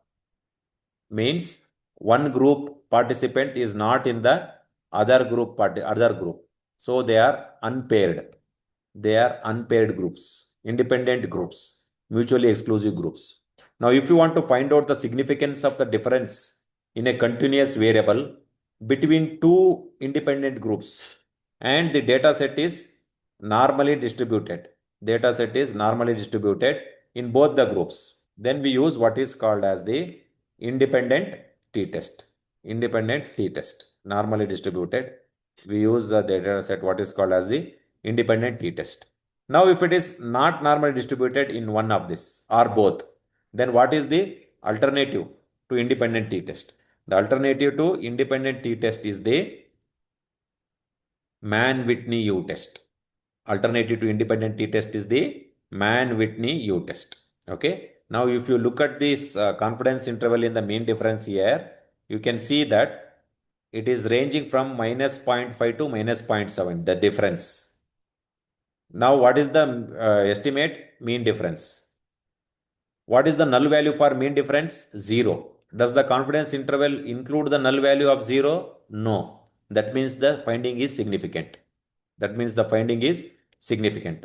the confidence interval does not include the null value within it, the finding will always be significant. That is another advantage of confidence interval. Okay. Now, similarly, here you can see the same thing. Okay. Mann-Whitney U-test. Now, vaginal resting pressure is measured. It is a continuous variable. It is measured in two groups. Same woman at 21st week and after 6 week. That means two groups are paired, are not independent, are mutually related. In such a case, and is normal distributed. If you want to find out the significance of difference in a continuous variable between two paired groups, we use paired t-test. If it is not normally distributed, then the alternative to paired t-test is the Wilcoxon sign rank test. The alternative is the Wilcoxon sign rank test. Okay, that is what we will use. Now, same vaginal resting pressure we are measuring, but in three different groups. In women without incontinence, in women with incontinence at 6 week, and in women with incontinence at 21st week. Three different groups. That means more than two groups. It is the extension of the independent t-test. Now, if you want to find out the significance of a difference in a continuous variable in more than two groups, more than two independent groups, then it is called as one-way ANOVA. Then the test used is one-way ANOVA, and that it is normal distributed. Data is normally distributed in the three groups. Okay. What is the alternative if it is not normally distributed to one-way ANOVA? It is Kruskal-Wallis test. The alternative is the Kruskal-Wallis test. Okay. Right. Now, whether the GDM is present or absent. What is this type of variable? Whether the GDM is present or absent. This type of variable is categorical. In the women with normal weight, overweight or obese, this is another categorical variable. Okay. Now, if I want to find out if this presence or absence of GDM status is affected by the weight category, or if the presence or absence of GDM is independent of the weight category.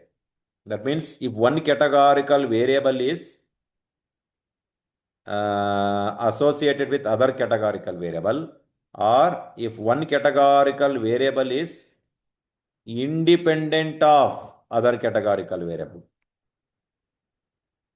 Okay, then we use what is called as chi-square test.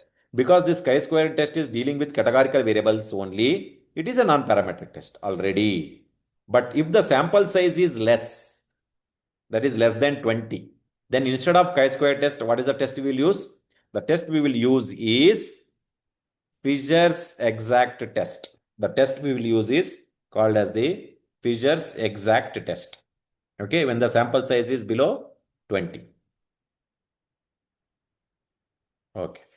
Now, BMI is a continuous variable, BP is the continuous variable. Suppose I want to find out as one increases, what will happen to the other? Will it decrease? Will it increase? Will it not change? Okay. So if at all, if it is increasing, how much it is increasing? What is the strength? That means I am trying to find out the strength and direction of the association or the relationship between two continuous variables. Two continuous variables. Okay? When they are not linearly related and normally distributed, then we use what is called as the Pearson correlation test. Now, how to find out the strength and direction? You can see the direction and strength can be found out by a value called as R value. That is a correlation coefficient. If it is ranging from if it ranges from -1 to +1, okay? If it is plus, then the relationship is positive. As BMI increases, BP increases. If it is minus R value, the relationship is negative. As iron increases, TABC decreases.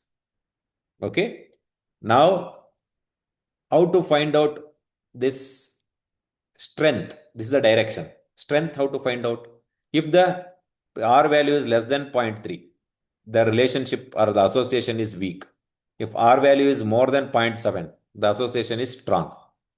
A strong association can be not significant also if you take less sample size. That is depending on the p-value.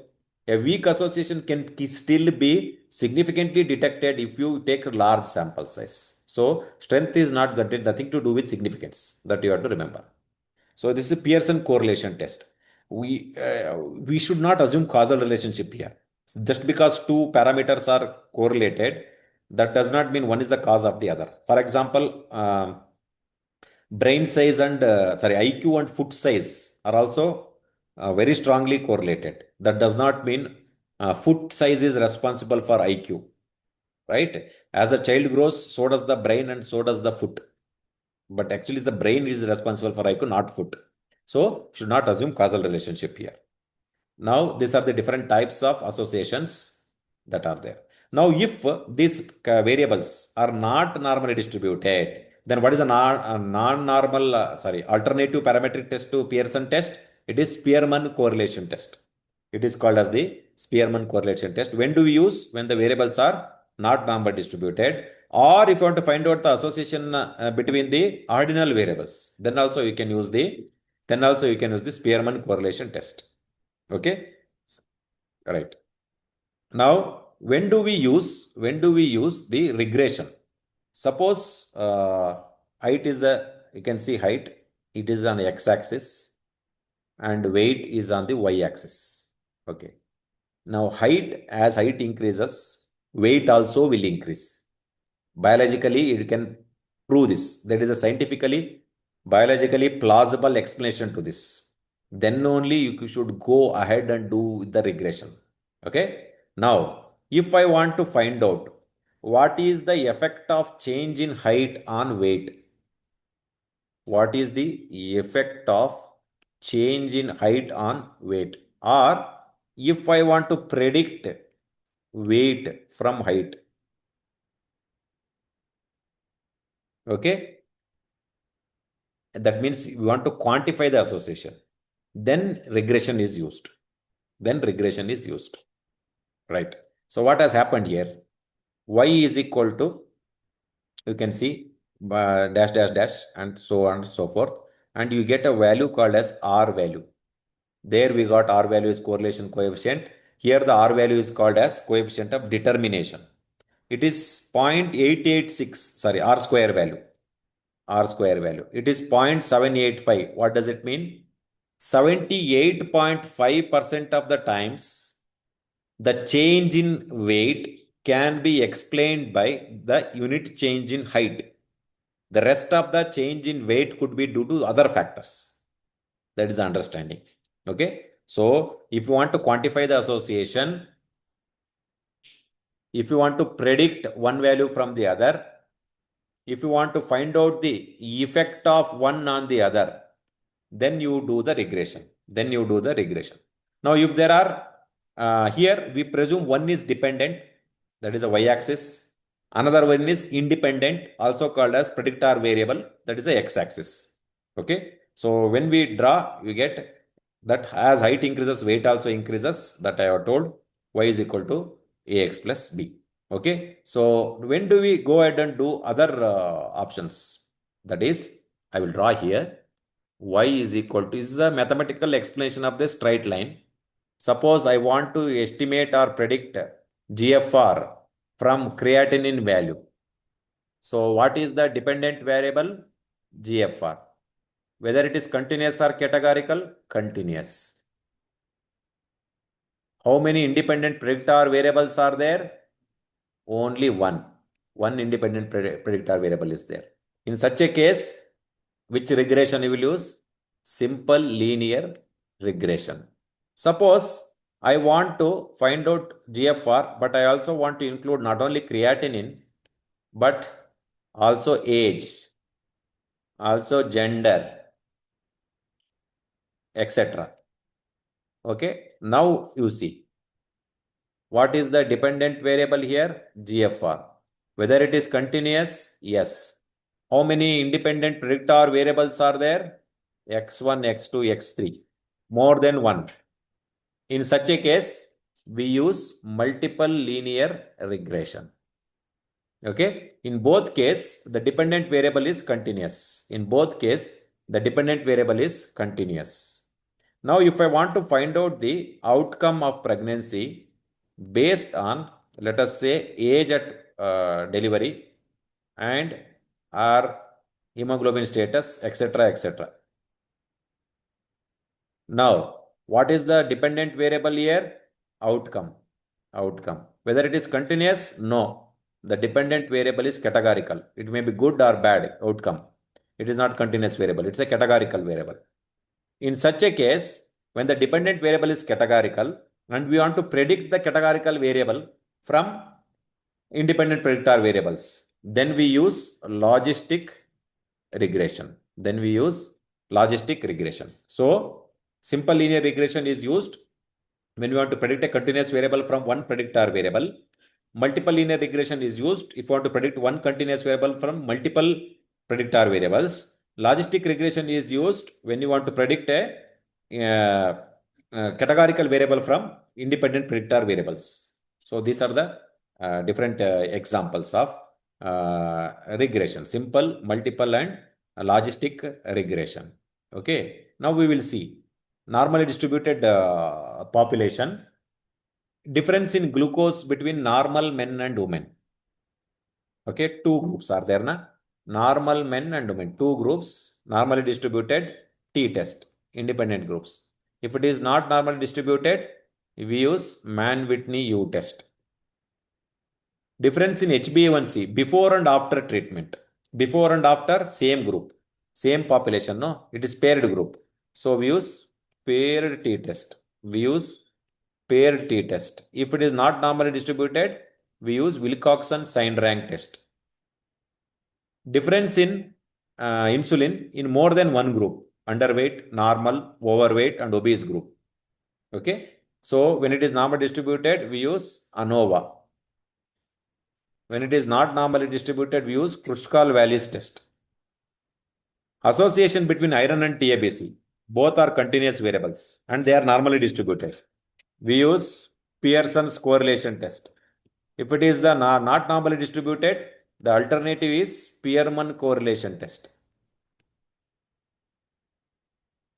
If you want to predict GFR using creatinine and age, so GFR is a continuous variable. Creatinine and age are multiple independent predictor variables. So use multiple linear regression. Okay. So these are the tests that are used. Okay. Right. So this is a summary of those tests, summary of the different inferential tests that are used. So again, I will summarize for your understanding. Okay. If one sample is there and we want to find out one sample t-test, the alternative is one sample. If this are not discussed, just for information, Wilcoxon sign rank test. Then it is, if two samples are there, it is two sample independent t-test. The alternative is Mann-Whitney U test. If it is a paired groups, it is paired t-test. The alternative is Wilcoxon sign rank test. If it is more than two groups, okay, independent, it is ANOVA. ANOVA, and the non-parametric alternative is Kruskal-Wallis test. Kruskal-Wallis test. All these are continuous variables if you want to find out. Okay. If you want to find out the differences, that is what I am telling. Difference of continuous variable in one group with the population, between two groups, between two related groups, and more than two groups. Okay. Now, if you want to find out the association, these are the difference. You want to find out this association.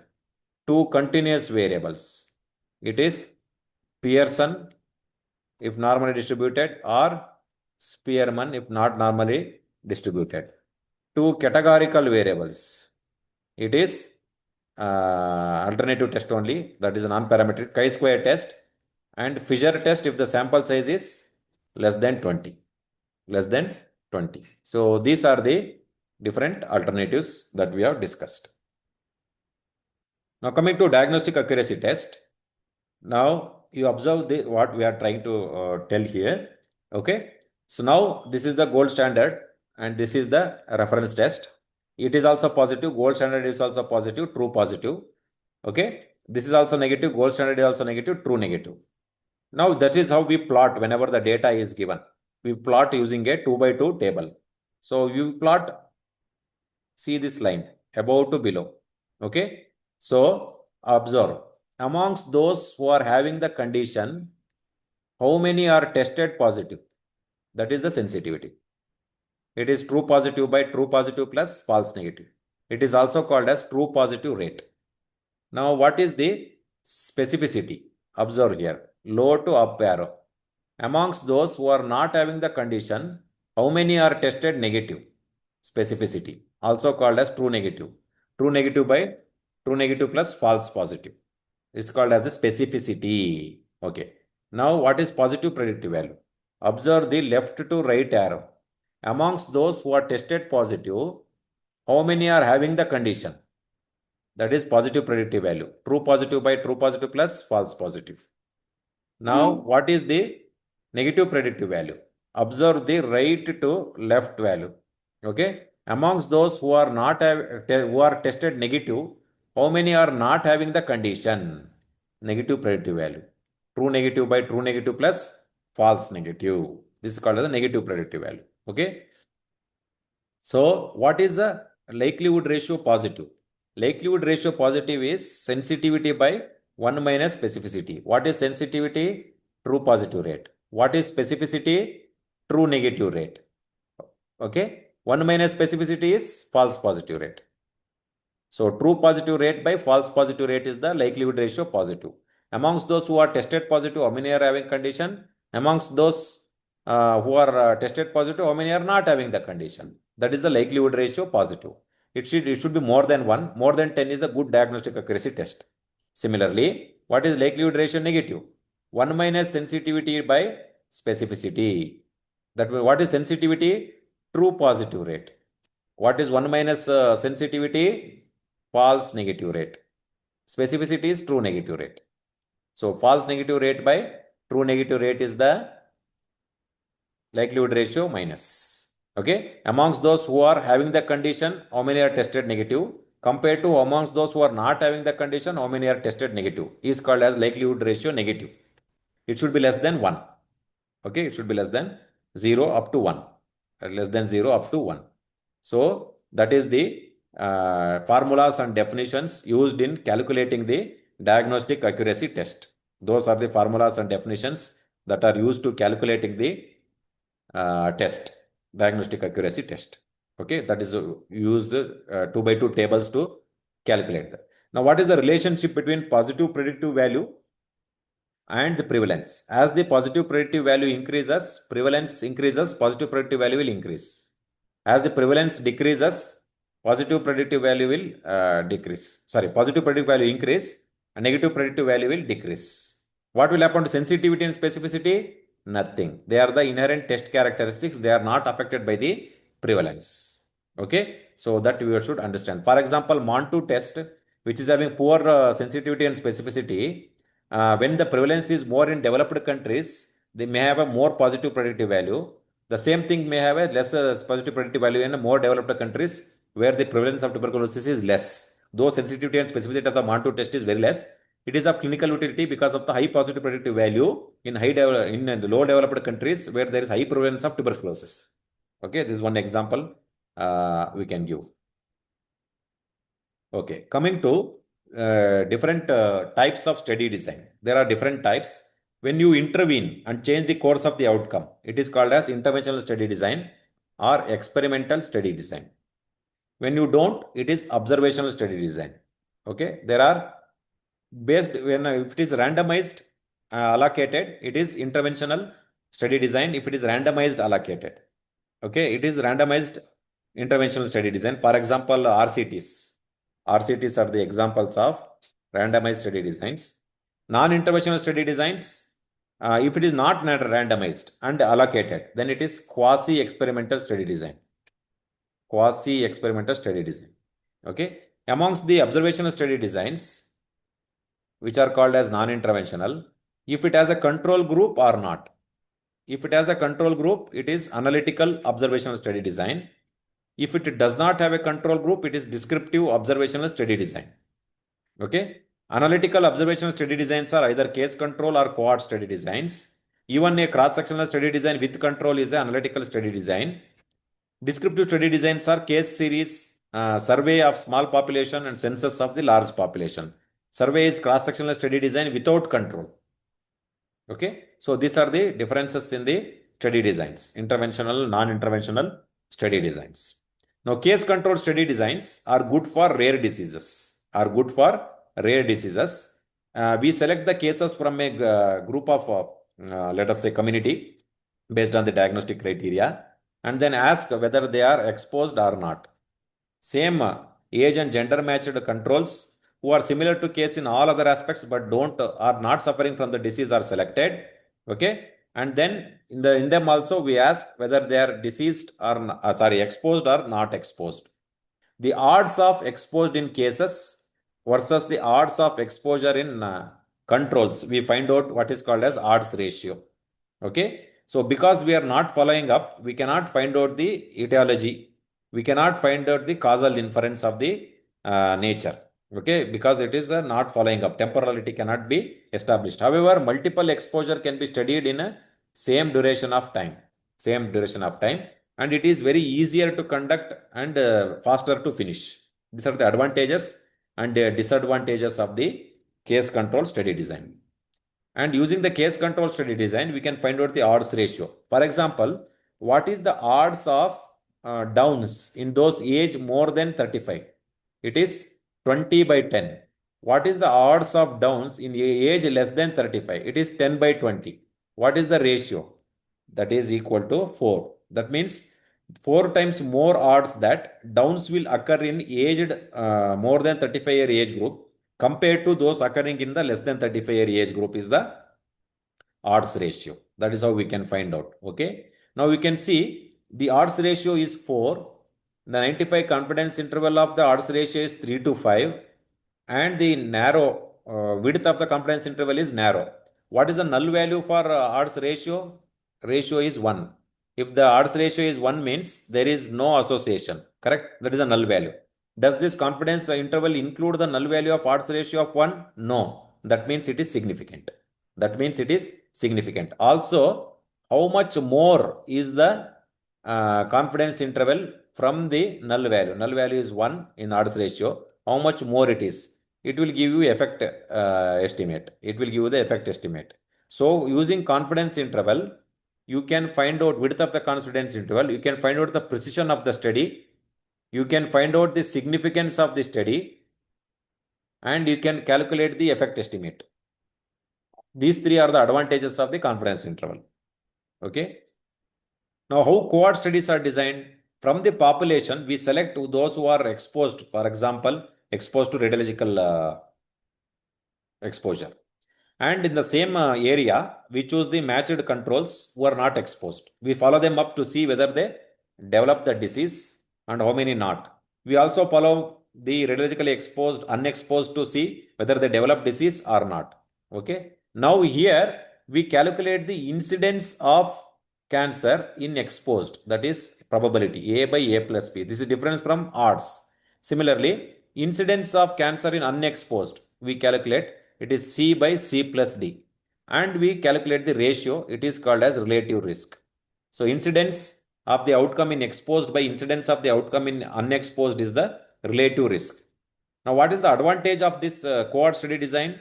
Is that it can establish the temporality, that etiology comes first and the outcome comes next, because we are following them up. Temporality is established, causal nature can be established, and multiple outcomes can be studied at the same point in time. Adverse drug effects studying cohort study designs are the best ones. Okay, so all these are advantages, but disadvantage is it takes time consuming, loss to follow up is there, bias can be there, and the disease may never develop if it is a rare disease that we are studying. Okay, and logistically very difficult. These are the disadvantage of the cohort study designs. Okay, now to calculate relative risk. Now, when you calculate the relative risk here, you can see that what is the incidence of preterm labor in those who are extremely exercising. It is 20 by 200, 0.1, 10%. What is the incidence of preterm labor in those who are not extremely exercising? It is 10 by 200, that is 5%. Then what is the risk? It is IE by IU, it is about 2 times. That means the preterm labor, risk of preterm labor is 2 times more in extremely exercising women compared to those who are not extremely exercising. That is the meaning. Okay. Now, in the same problem, we will see how much of this risk can be actually attributed to the extreme exercise. That is called as attributable risk. That is called as attributable risk. That is the incidence in exposed minus incidence in unexposed. What is the incidence in exposed? 10%. Unexposed is 5%. So 1 minus 0.05 is 5%.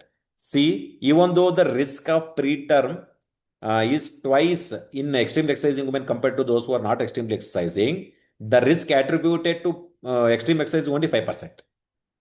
So, okay, this is called as attributable risk or absolute risk increase, which is incidence in exposed minus incidence in unexposed. When the risk increases the outcome, that is when we calculate the attributable risk. Suppose risk is etiology is reducing the risk of outcome, then it is we can calculate the how much risk is reduced. For example, when we give aspirin, what is the incidence of cardiovascular disease? It is 10 by 200, that is 5%. When we give placebo and not give aspirin, what is the incidence of cardiovascular disease in that particular group? It is 20 by 200, that is around 10%. Now, how much of this risk is reduced? Okay, the risk reduction is ulta here, IU minus IE.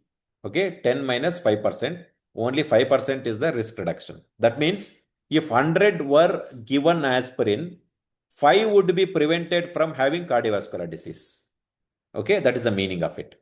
Now, if you want to find out how many should be treated, if you want to prevent one from developing disease, then that is the inverse of the absolute risk reduction, called as the number needed to treat. Here in this case, inverse of the absolute risk reduction is 1 by absolute risk reduction is 20. That means you should treat at least 20 people for one to be benefited. The number needed to treat should be lesser if you want to implement this drug into a community-based drug delivery system. Okay, so that is about the number needed to treat. Now, if you want to find out relative to those who are not given treatment, how much is the risk reduction? That is called as relative risk reduction. That means how much of this treatment or intervention has reduced the risk of bad outcome compared to the group who does not receive the treatment. That means risk reduction is absolute risk reduction. That is 10% is the risk reduced divided by incidence of the disease in the unexposed. Here in this case, it is absolute risk reduction IU minus IE is 5%. Incidence in exposed is 1%. So how much is the increase compared to incidence in unexposed? 0.5. That means the 50% of reduction in risk of CVD when you give aspirin compared to when you don't give the aspirin. This is the terminology that we use. Okay. So, here we have studied these things today, as revised these things today. That is variables we have revised, and we have revised measures of central tendency and dispersion. Okay, that is the mean, median, and mode. And we revised the representation in graphs, difference graphs, representation in graphs we have revised. We studied about the normal distribution and its characteristics, how we can use this to solve problems.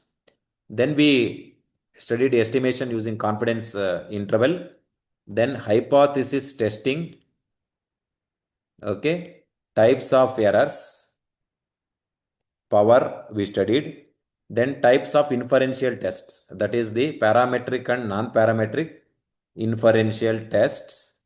Also, we studied about the diagnostic accuracy test, sensitivity, specificity, etc.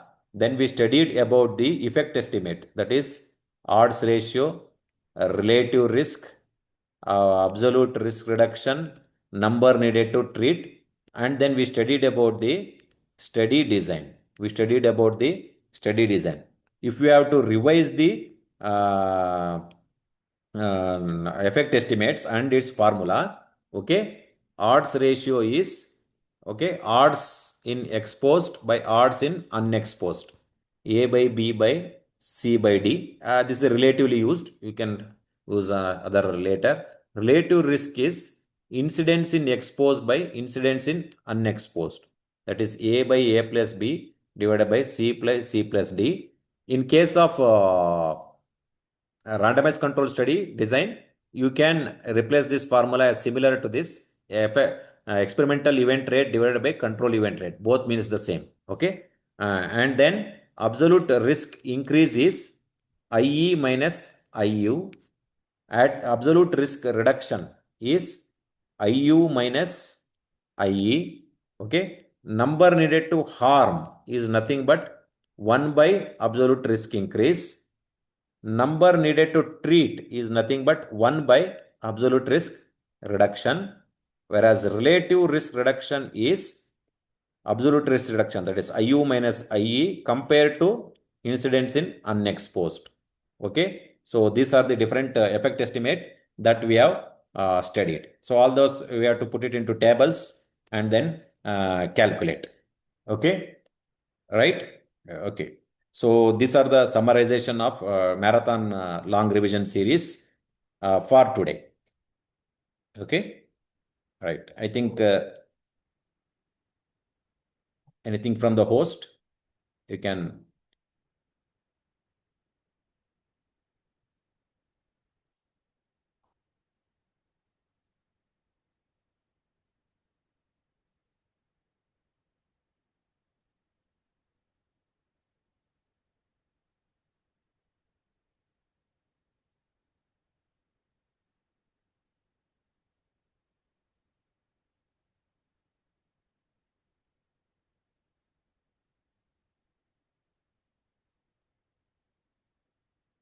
Okay. I think we can the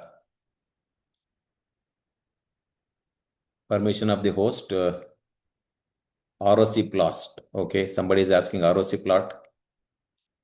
And then, yeah, I will explain the ROC plot because before 7 o'clock, I will do that.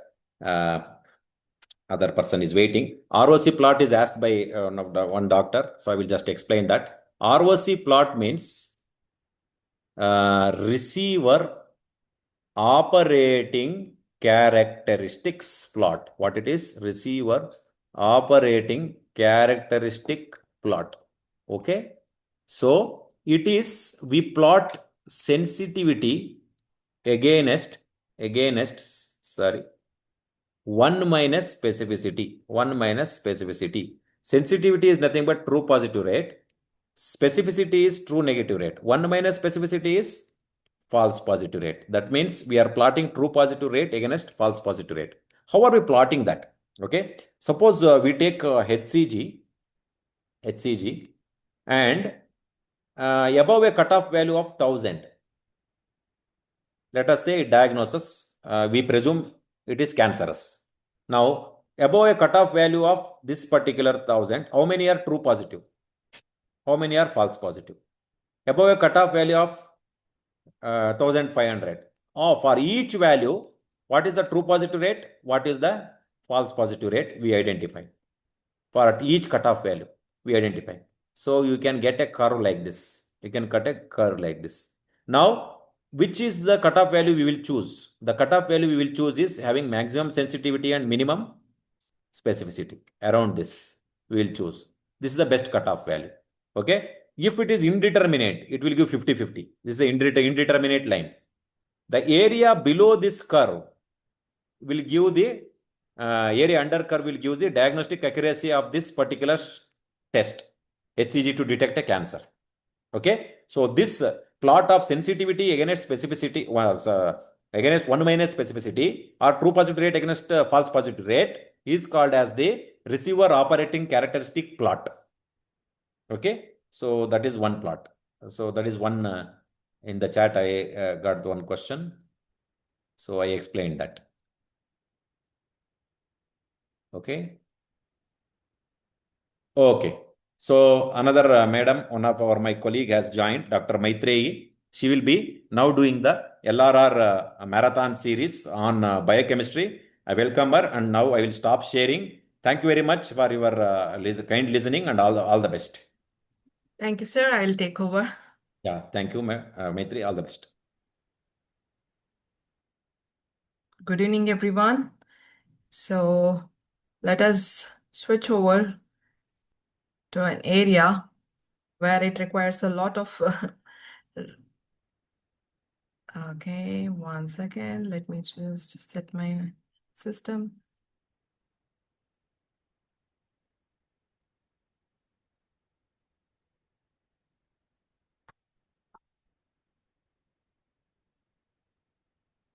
Okay, there you go.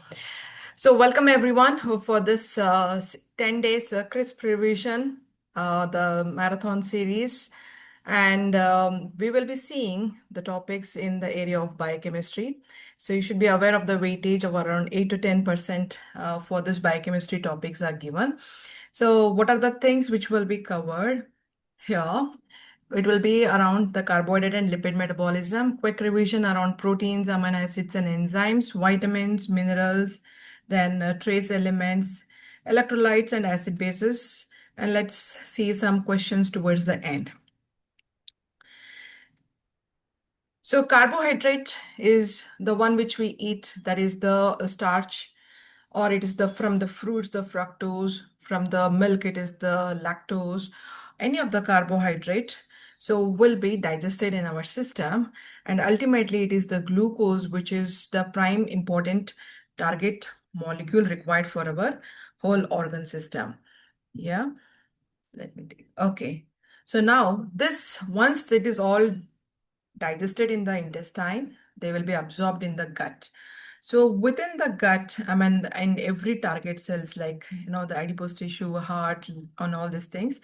So the glucose, which is the primary fuel, it will be undergoing a metabolism called as glycolysis.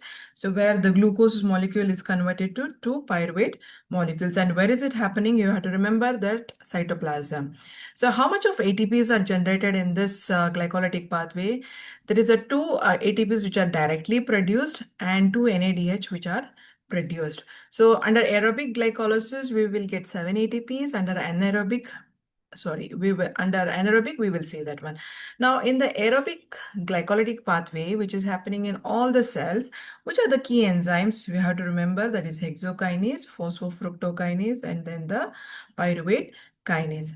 Of the three, which is the most important primary key regulating enzyme? You have to remember it is the phosphofructokinase. You have to remember whether they are asking the key enzyme or whether they are asking the rate limiting enzyme. Okay, next. When the cells are going through the anaerobic situation, so the lactate is the end product, and this lactate will be cleared from the system via the metabolic pathway called as Cori cycle. So this lactate will go to liver. So liver will again help in the reproduction of the glucose, that is the gluconeogenesis. So at the moment, you remember it is the anaerobic glycolysis, which is end product. It is the lactate, which is the end product. Okay. And how many ATPs are generated? If it is anaerobic glycolytic pathway, it is the 2 ATPs. If 7 ATPs will be generated when the cycle is going through the aerobic pathway. Okay, so now considering there is an aerobic situation, so now what will happen to this, the end product of pyruvate which is generated? So what will happen in the TCA cycle? So it will be converted to, first it will be converted to pyruvate will be converted to acetyl-CoA. This acetyl-CoA, so this is again within the mitochondria, okay? This is in the mitochondria. So this acetyl-CoA now will be converted to, will be subjected to TCA cycle again within the mitochondria, and it will be converted to carbon dioxide. So this is the complete breakdown of the molecule. So 6 carbon molecule is broken down to pyruvate to 2 molecules of pyruvate. Please remember it is the 2 molecules of pyruvate. So which is 2 molecules of pyruvate. So that will enter the 2 acetyl-CoAs are formed. Okay, and then that each acetyl-CoA is going through the TCA cycle. That means 2 pathways of the as a Krebs cycle will be activated. So how many ATPs are generated just via TCA cycle? 20 ATPs if 2 acetyl-CoA molecule. 1 acetyl-CoA means 10 ATPs. Okay, and the conversion of pyruvate to the acetyl-CoA, there is a small amount of ATP which is produced. Around 5 ATPs are produced at this junction. So we have to consider when there is a complete breakdown of the carbohydrate, that is glucose. So we have to consider 7 plus 5 plus and then 20 here we have to consider. So which will come all together for the 32 ATPs. Okay, so now per turn of the TCA cycle, how many molecules, high energy molecules are generated? 3 NADH, 1 FADH, and 1 GTP. Okay, so the high energy molecules which are generated, okay, these are the oxidative reductive molecules. They will be going via the electron transport chain. That is where there is an actual production of ATP. We just discussed how many ATPs via TCA cycle, how many ATPs via glycolysis. So they all will be funneled to the electron transport chain. Where is it happening? It is again in the electron transport chain in the mitochondria. So when there is oxidation, and the phosphorylation means the production of the ATP. So together we call oxidative phosphorylation. So around 32 ATPs will be generated when one molecule of glucose goes through this all pathways. Now when the cell is devoid of the required glucose, there is a mechanism to regenerate the glucose, that is a pathway called as gluconeogenesis. The most important organ here is the liver. Okay, so from where is it? What is the substrate for all these things? It is the non-carbohydrate substrates which we have to remember. So now the key enzymes of this metabolic pathway, remember pyruvate carboxylase, phosphoenol pyruvate carboxykinase, fructose 1,6-bisphosphatase, and then the glucose 6-phosphatase.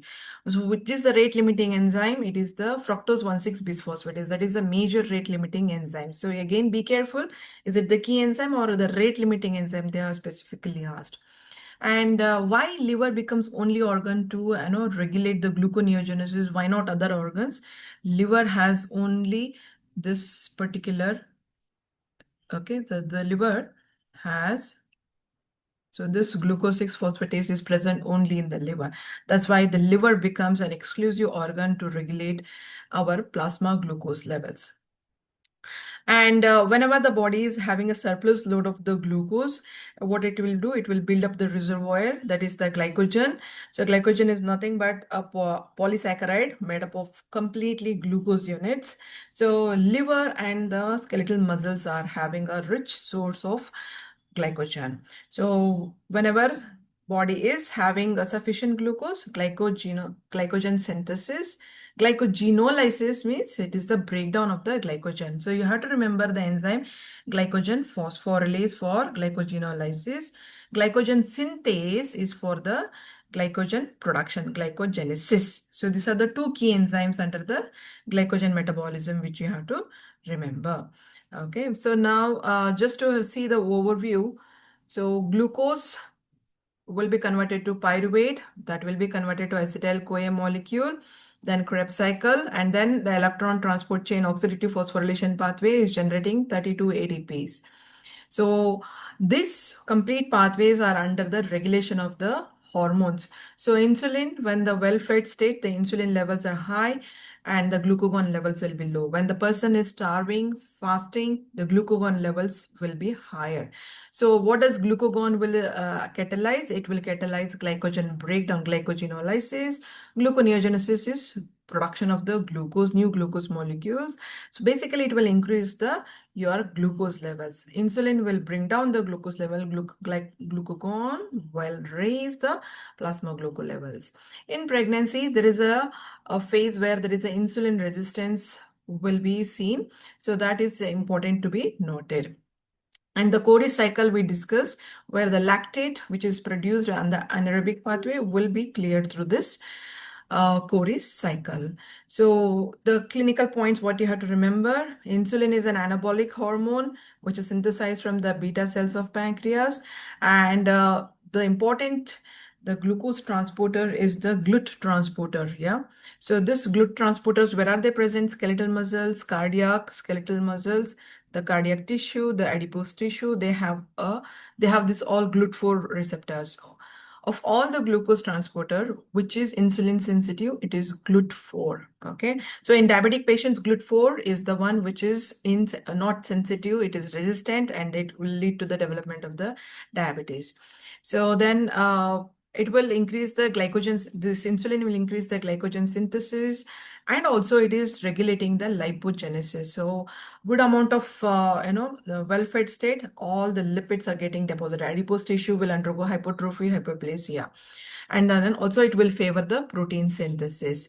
It will bring down the lipolysis and also gluconeogenesis. So those are the important points to be remembered for insulin action.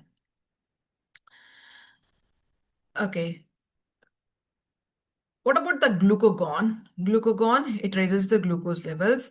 So what is its effect on the lipid metabolism? We will just take a look through the lipid and the carbohydrate metabolism effect of glucagon.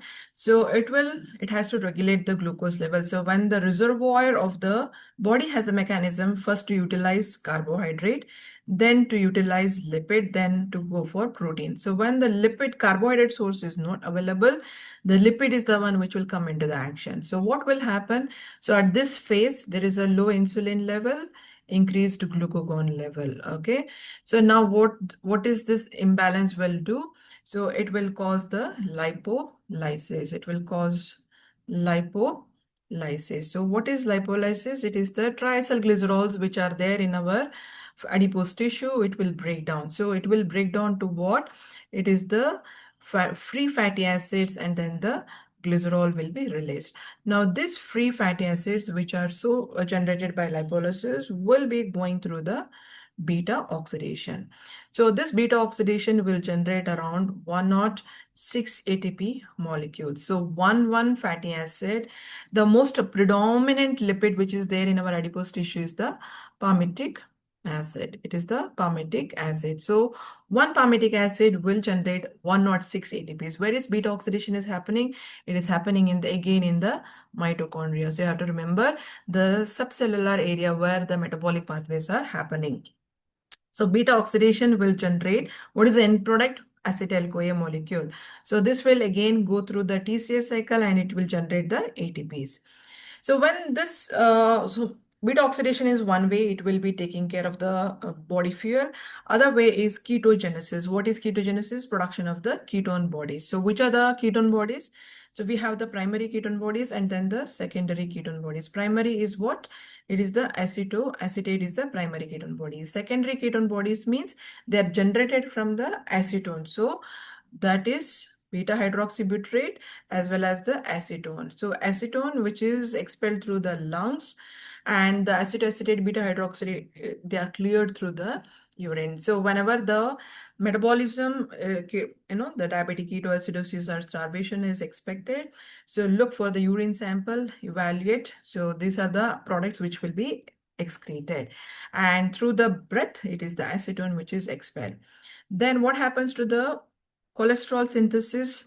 So cholesterol synthesis will be slowed down, whereas when the high levels of insulin are there, cholesterol synthesis will be upgraded. Okay, so which is the key enzyme of the cholesterol synthesis? We have to remember HMG-CoA reductase. So all the statin drugs, so which are given, so they are inhibiting this, competitively inhibiting. What is the meaning of competitive? So we will see after a while. So statin drugs will competitively inhibit HMG-CoA reductase. What about the lipoproteins? Lipoproteins, what is the main role of the lipoproteins? It will bring the lipids from one liver to other peripheral areas to back to the liver. So it is basically shuttling the lipids across the various organs from liver to periphery, periphery to liver.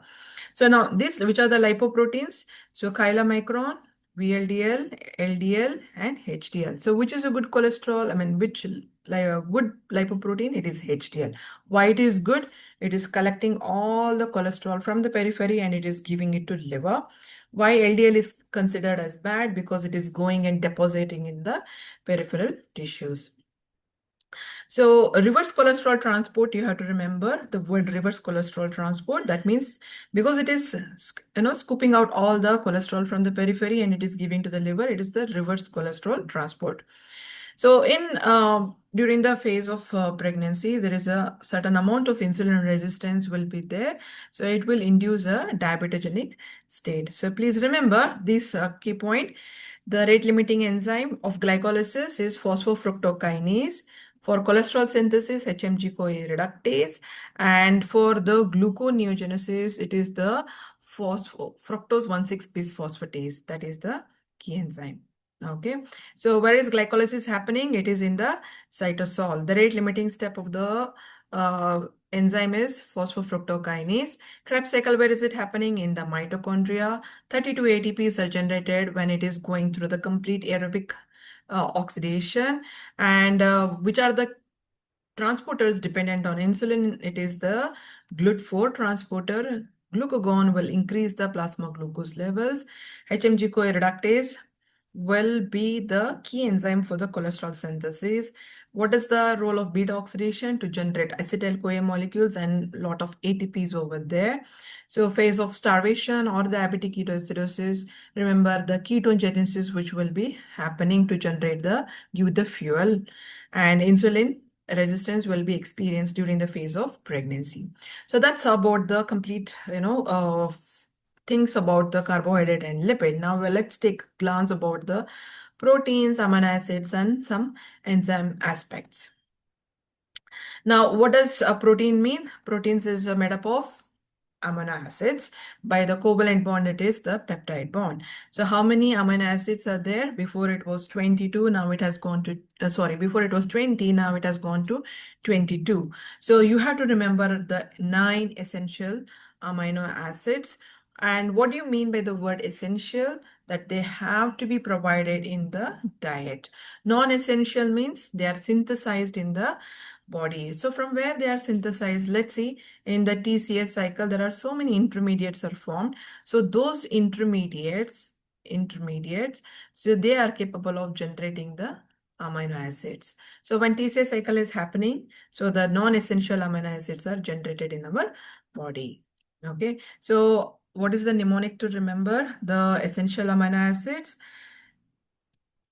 phenylalanine, valine, threonine. Let's take a look. Tryptophan, isoleucine, methionine, histidine, leucine, and lysine. They have to be provided in the diet. So these proteins are built as a very systematically. So the primary structure is the sequential linking of the amino acids via the peptide bond. Now, when this amino acids assumes a little second dimensional structure, so it is forming a helical structure or the beta plated sheets. That means the adjacent amino acids or the nearby amino acids will develop the covalent bond, hydrogen bond, or the ionic bonds will form, and then it will give a little structuring that is called as the secondary structure. Tertiary structure is when a far off amino acid is making a bond. So that is called so it will give a three-dimensional structure. So like one of the example is like the any amount, globulins. So it has got a three-dimensional structure. So that is the tertiary structure. So when multiple peptide bonds are there, okay, so say let's say a protein is having four peptide bonds. So when they all are linked together, so it will assume a quaternary structure. So that is one of the example is the hemoglobin. It has got two alpha, two beta chains, two alpha and two beta chains. So they all are linked together. So that will give them the quaternary structure. And the functionality of any protein or enzyme, it is because of the quaternary structure. So remember, if it is one peptide bond is, one peptide molecule is present, so then it is a tertiary. When there are so many subunits are there, so it will go for the quaternary structure. Okay, so now this amino acids, when they are broken down, so what is the product released? It is the ammonia which is released. So amino acids, it is having the what is it? It is the N terminal and the carboxy terminal and the nitrogen terminal are there. So this amino terminal, so that is the one which is get released as the ammonia. So now this ammonia is super toxic to the neurons. So it can induce to coma like situations. So body has a regulation to keep the levels of ammonia very low. So how does it do? It will secretly transport this ammonia to the liver. Yeah, to the liver. And which is the amino acid which is carrying it? Is the glutamic acid which is secretly carrying it. Okay, so when glutamic acid accepts the ammonia, it will form the glutamin. So now this glutamin in the liver will be converted to urea. So the ammonia is converted to urea. Okay. So whenever there is any defect in the metabolism of the urea cycle, so it will lead to hyperammonemia, or it can lead to decreased urea level if the ammonia is not converted to urea itself. You have to remember another point here is this urea cycle, it is also called as the bicycle, because the urea cycle is somewhere there is a link with the TCS cycle. Okay, so that is why it is also called as referred to as the urea bicycle. It is also called as Krebs-Henselt cycle. And where is it happening? It is happening in both in the mitochondria as well as in the cytosol. So you have to remember this important step also, that first two steps are happening in the mitochondria, then they are all happening in the cytosol. Now, some other points about the transamination. So what do you mean by transamination? The word itself is communicating. There is a transfer of amino group from one amino acid. So from one amino acid, it is transferred to another keto acid. Yes. So to form a new amino acid is formed. So this is called as transamination. So all the transaminating enzymes, AST, ALT, where the liver function test which we are doing, so they are the examples for the transamination reactions. And for this transamination reaction, it is the vitamin B6 which is required. So if the person is having vitamin B6, so pyridoxine deficiency is there. So PLP, what is the coenzyme form of it? Is pyridoxal phosphate. So if this is deficient, then the transamination is not effectively happening. So that is about the transamination reaction. So now when the person is having an adequate, supply of the protein, they will be having a what is called as a positive nitrogen balance. So during the growth and pregnancy, there will be a positive nitrogen balance. When the person is in the catabolic phase, so chronic illness or the severe major surgeries, there will be a negative nitrogen balance. So now, okay, so let's take a look little bit about the details about the enzymes. So we have seen the proteins are functioning as a various structural molecules a lot of enzymatic activities there. Then it is having an activity of transportation. So many examples of functions of the protein. Let us see the function of how enzymes, that is the nothing but a protein in structure. What are their aspects we will see. So it is a catalyst which will accelerate the rate of reaction. So here at this reaction, so if a the substrates are converted to, okay, so via with the help of enzyme 1. So there should be, the enzyme should have an affinity for this substrates. Okay, so how do we represent that? We use a constant called as Michaelis-Menten constant. So it is, if the Km value is low, if the Km value is low, that means affinity is very high. If the Km value is high, affinity is low. So we have to remember. So the substrate affinity is represented by Km. Now, I was telling you about the one of those molecule. Okay, so the competitive inhibitor and the non-competitive inhibition. So whenever the substrate is supposed to be converted to product, there is a need for enzyme. Some of the molecules can act as a inhibitor of the enzyme. So we can reverse this inhibition. So if we can reverse by adding a lot of substrate and kick out the inhibitor, so this is a competitive inhibitor. If there is an irreversible situation where we cannot replace the inhibitor and the enzyme activity will drop, that is a situation where we call it as non-competitive. So how does this competitive, non-competitive come into the action?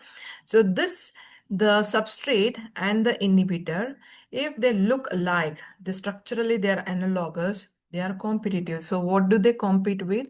So enzymes are nothing but protein. They acquire the quaternary structure. So quaternary structure, so let's say an example. So a molecule of protein, it is having a certain area where that is active. So the enzyme will come and bind. So this substrate is supposed to bind here and generate as the product. So inhibitor will come and bind here. Okay. So what happens? So how do we identify that one? So what happens? Km will increase. Km increases means affinity will decrease. But if I can give a lot of substrate, if I load it, the velocity can regain back. So how do we recognize the kinetics? The velocity maximum will remain same. Km will increase. Now, in case of non-competitive, what happens? So the inhibitor will bind to another site. Okay.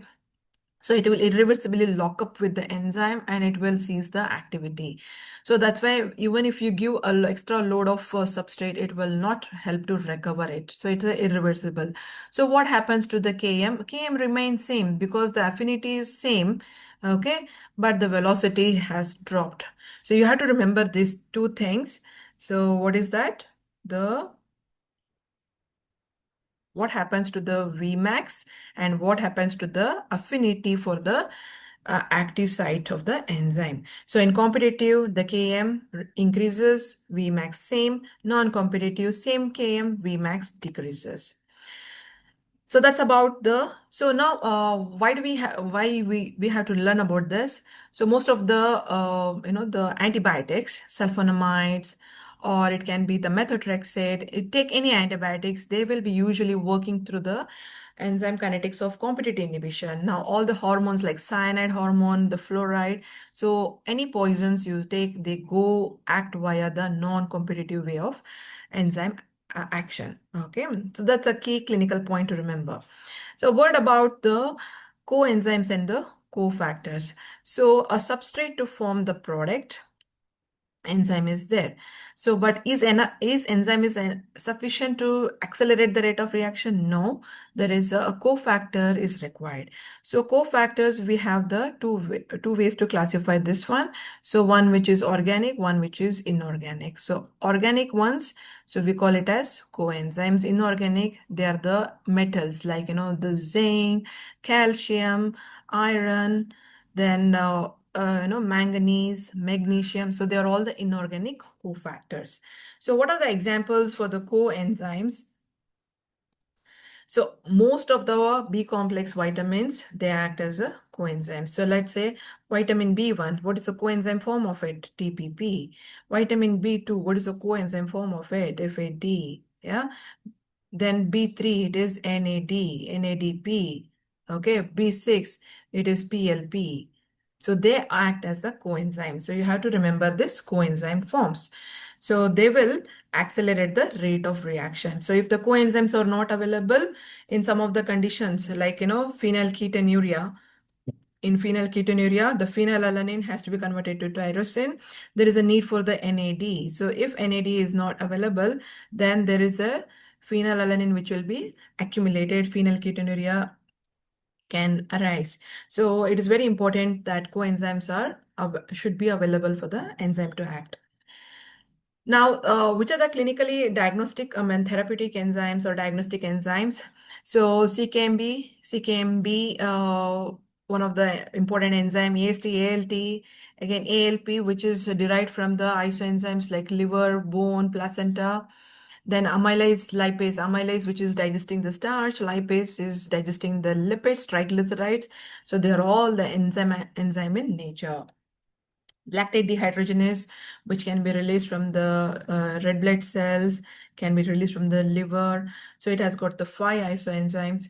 So all these things, the important things to note for the enzymes. So let us remember from this particular slide, the competitive inhibition and the non-competitive inhibition. That's the important take-home message from this slide. So what happens for competitive inhibition? Km increases. In non-competitive inhibition, Vmax decreases, which we cannot overcome by loading extra substrate. So how many amino acids are there? 9 essential amino acids. So proteins, they are the primary, secondary, tertiary, and quaternary. Any damage to the quaternary structure, protein structure, the functionality is lost. Anything you change the level of primary structure, example of sickle cell anemia. So the primary structure, is altered, again the clinical condition can arise. So the structure of protein is quite important. Where is urea synthesized? In the liver. So it is the detoxification of ammonia which is happening. So we learned about transamination, AST and ALT. The important coenzyme required is the PLP, that is the active form of B6. So substrate activity, substrate affinity to the enzyme, we take the Michaelis-Menten constant.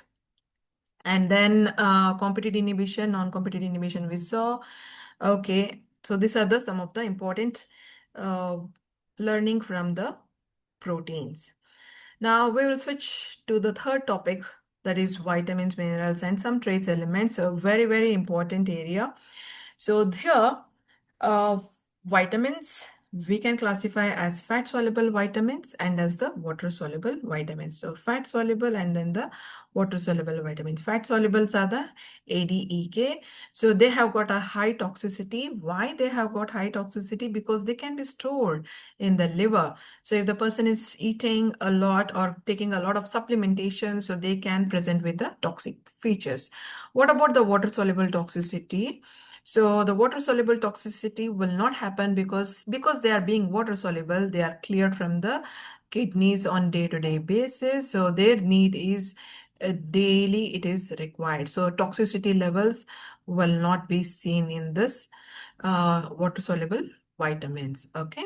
So now let us focus about the fat soluble vitamins.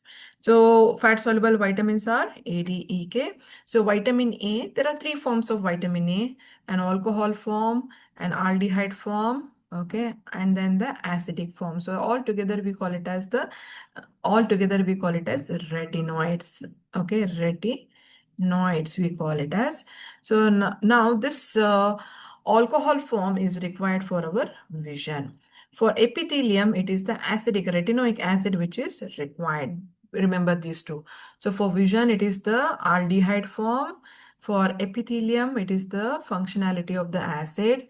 For the reproductive thing, it is the alcohol form which is required.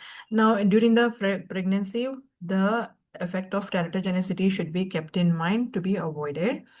So that's about vitamin A. Vitamin D, it is also called as cholecalciferol. What is the other name? Calcitriol, or it is also called as 125. Please remember 125 dihydroxycholecalciferol. So where is this vitamin D activated completely? First, it will go through. So when the UV light strikes the skin, so that will convert the pro form of this vitamin D is 7-dehydrocholesterol. So that will be converted to 125 dihydroxy cholesterol. So during this phase of activation, it is going through liver, and then it is finally coming to kidney. Here it is the 1-alpha hydroxylase enzyme is the key enzyme for the vitamin D activation. So if the person is having kidney injury, then again the vitamin D levels are not generated effectively. So now what is the role of this vitamin D? It will regulate the calcium and as well as the phosphorus levels. So both levels will be increased with the help of vitamin D. And this 1-alpha hydroxylase is influenced by parathyroid hormone. So it will stimulate the 1-alpha hydroxylase. So it will help in generating the more active form of vitamin D, that is calcitriol. Okay, so deficiency of vitamin D will lead to osteomalacia in adults, rickets in children. Vitamin A deficiency, so you have to remember about the what is that, bitoid spot, keratomalacia, or nactylopia. Vitamin E, next vitamin, tocopherol. It is one important point to remember. It is antioxidant, and vitamin E will be synergistically acting, working with selenium. So you have to remember the synergistic role of vitamin E and then the selenium. Please remember. So they both will be acting as antioxidants. So what about vitamin K? So K for coagulation. So which are the clotting factors will get activated? It is the two factors, 2, 7, 9, 10. How do you remember 1972? Okay. So this clotting factors, they are produced as the proforms. Proforms means inactive. So they will be activated to an active form of clotting factor. So what is this activation mechanism? Gamma carboxylation of glutamic acid present in the present in the clotting factor. So they will be this glutamic acid, carboxylated glutamic acid will be added to this inactive clotting factors, and then they become active, and then it will help in the clotting mechanism. So deficiency of vitamin K, it can lead to the increased prothrombin time. Next, then what about the water-soluble vitamins? We had discussed they are not stored in the body. So exception, please remember vitamin B12. So it is stored in the liver. But if the person is exclusively a vegan, then even the vitamin B12 is not available for them. So for vegetarians, it is the curd which is required, at least to provide some amount of vitamin B12. So what is the deficiency of vitamin B1?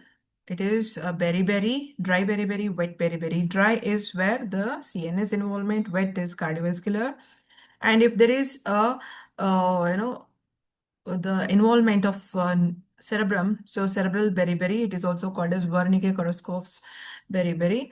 So ophthalmoplegia, nystagmus, and then ataxia, these are all the features, confusion, these are all the features of Wernicke-Korsakoff syndrome. Then vitamin B6, we discussed about transamination, right? So in isoniazid, the need is more for the vitamin B6 because it will inhibit this vitamin B6. So you have to remember. So persons receiving this antitubercular drug, they can go into vitamin B6 deficiency. The point about vitamin B9. What is vitamin B9?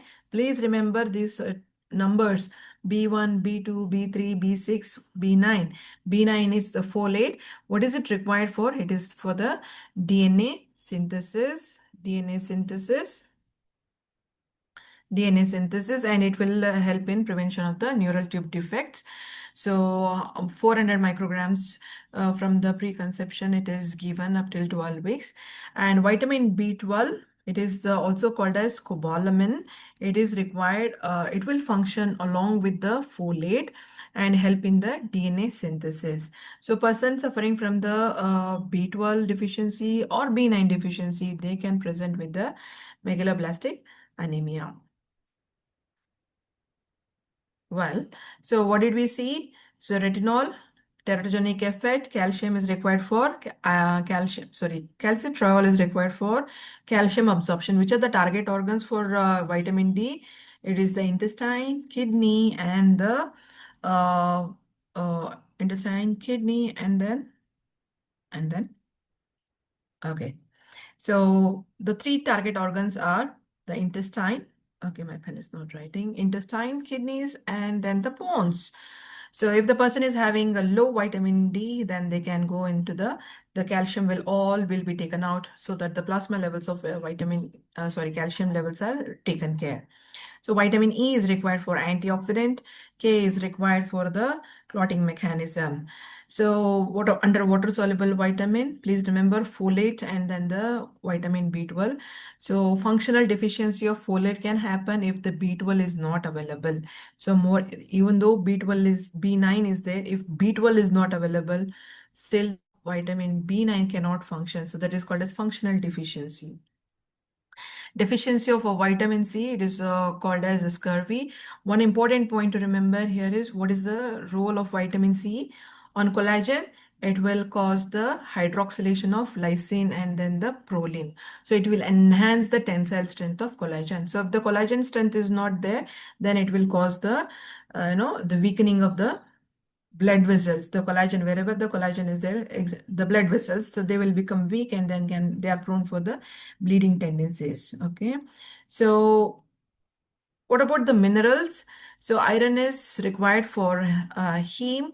So deficiency will lead to microcytic anemic picture. Iodine is required for thyroid hormone. So the thyroid hormone, which is synthesized from tyrosine amino acid, so that will undergo iodinization. So T3, T4 are synthesized. Zinc is required for wound healing. And then some of the enzymes are dependent on zinc. So Wilson's disease is seen when there is a copper toxicity. Okay, so copper toxicity. So the clinical points to note here is, so the megaloblastic anemic picture when the B12 and then the B9 deficiency, and when the correction is to be done, so B12 should be always given along with the folate. Please remember, should never give only folate, otherwise it will worsen the neurological points. Okay. And then okay, we discussed all these points. So the mnemonic to remember for vitamin K, 1972. So the clotting factors, so 2, 7, 9, 10. Okay, so quick recap about the vitamins and minerals. Fat-soluble vitamins are A, D, E, K. Teratogenic, because of teratogenic effect of vitamin A, avoiding during the pregnancy. Fat-soluble under vitamins K, the clotting factors are 2, 7, 9, 10. Folate, B9, a vitamin, which is a water-soluble vitamin to be given during the pregnancy to avoid the neural tube defect, because folic acid and B9 are required for DNA synthesis. So if it is not available, megaloblastic picture of anemia can be seen. So always to be given along with the folate, that is vitamin B12, or it is also called as cobalamin. And vitamin K, injections are given. So there are three forms of vitamin K, vitamin K1, K2, and K3. It is the K3 form. It is also called as Menadion, which is given as a supplement when the injections. Okay, then vitamin folic acid, it is to be given 5 milligrams if it is a high risk case, high dose of folate to be given to prevent those neural tube defects. And iodine deficiency can lead to goiter and cretinism. So that's about a quick recall about vitamins, minerals. Okay, next we will see about the last topic, that is the electrolytes and acid-base conditions. So during the pregnancy, what happens, we will see in comparison. So normally how much of sodium is there? It is a major extracellular ion. It is 135 to 145 millimoles per liter. So the causes for hyponatremia. So SIADH, diuretics, heart failure, hypernatremia in diabetes insipidus, and dehydration. Potassium 3.5 to 5. It is a major intracellular cation. So which is the transporter taking care of sodium and potassium? It is the sodium potassium pump. Okay, sodium potassium pump. What is that? It is example for what type of transporter it is? Primary active transporter. Primary active transporter. What does it do? From the cell, it will remove the sodium and then it will take back the potassium, because potassium is intracellular. 3 sodium out, 2 potassium inside. Okay. Now, what is the causes for hyperkalemia, renal failure, the potassium sparing diuretics, or metabolic acidosis? So important point, ECG changes in case of hyperkalemia, tall T waves and the widened QRS. And then hypokalemia in the Conn syndrome, vomiting, diuretics, the ECG changes will be U waves and the flat T waves. What about the calcium? So calcium, the levels 2.2 to 2.6 millimoles per liter. So this calcium, which are the factors regulating the calcium levels? It is parathyroid hormone, vitamin D. And during this, whenever the calcium levels, there are 3 forms of calcium. It is the ionized calcium, it is the bound calcium, or it is the other forms of calcium. So the calcium, around 50% of them are ionized. Let me wipe the screen. Okay. So calcium, around ionized one is around 50% of them. So which is the active form of the calcium. Then the bound form, bound with what? Bound form of calcium is with the albumin. So it is around 40%. Another 10% is there with the other, the ions. So the active form is ionized form. The calcium bound form is with the albumin. So if the albumin levels drop for any reason, so the total calcium can also show decreased levels. So we have to always take care to correct the calcium, or look for the ionized calcium value. Okay. All right. So during the pregnancy, what happens? What are the changes? What are the changes? Let me wipe the screen. Okay. So what are the changes? So the sodium, there will be a slight decrease in the sodium. So then the bicarbonate, there will be levels of low bicarbonate, because there will be a respiratory alkalosis compensation. Albumin, hemodilution, because of hemodilution, albumin levels are low. So look after the total calcium levels. And since the GFR is increased, the urea creatinine levels can be low. The ALP levels are little higher because of the placental contribution, placental isoenzyme contribution for ALP. And about the glucose, during the fasting it is low, postprandial it is bit high. There will be a sense of a little insulin resistance will be there. And whenever the sodium potassium levels are all altered, or there is variations in the urea creatinine, always we have to make sure to check for the osmolality, the 2 times the sodium potassium plus urea plus glucose, the formula, and the value for that serum osmolality, the reference biological reference interval is 275 to 295 milliosmoles per kg. And since there is an respiratory alkalosis compensations which will be all happening, so and there is a lot of variation of the potassium which can happen, so we have to make sure that any acid imbalance, calculate the anion gap. How do we do it? So it is the formula. So sodium minus chloride and the bicarbonate. So remember, high anion gap and the normal anion gap. So for high anion gap, mud piles is the acronym to remember. So whatever the methanol poisoning, uremia, then the lactic acidosis, salicylate poisoning, ethynyl glycol poisoning. So these are all the examples for the high anion gap metabolic acidosis. What about the PTH hormone? So there will be a slight increase in the PTH hormone towards the late pregnancy. So that can cause the increase in the calcium levels and decrease. So please remember this PTH has got the phosphaturic effect. Okay, the calcium phosphate levels will drop. So that will cause bone resorption and renal calcium reabsorption will be there. So what is the take-home message from this slide? Whenever you are handling a case of potassium, check for the ECG. If it is hyperkalemia, tall T waves, wide QRS, and hypokalemia, U waves, and then the flat T waves to be noted. So extra sodium, extracellular ion, potassium is intracellular, hyperkalemia, tall T waves, hypokalemia, U waves. Look for the correction of the albumin when there is a low albumin level. Potassium towards the late pregnancy levels can alter, so keep monitoring the calcium and phosphorus levels. Pregnancy, there is a light decrease in the sodium level because of the the reset will happen. And osmolality, the formula to calculate is 2 times the sodium, potassium, urea, and glucose. And the normal value is 275 to 295 millimoles per liter. So we are finished with the carbohydrate, lipid, then the proteins, amino acids, and then the enzymes and vitamins and minerals. So let us look for the 10, quite good MCQs just to have a quick revision. I hope you're all attentive, you're all with me. So the rate limiting enzyme of glycolysis is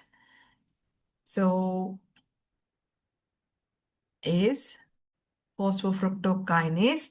So we have to remember phosphofructokinase is the rate limiting enzyme. HMG-CoA reductase, it is the enzyme for the which is that for cholesterol synthesis. Sorry, I already revealed you that answer. The rate limiting enzyme for cholesterol synthesis and the statin target is HMG-CoA reductase. Okay. Next, the competitive enzyme inhibitor, if it is there, what will be the effect on kinetics? So what will happen to Km? What will happen to Vmax? So Km will increase, Vmax remains unchanged.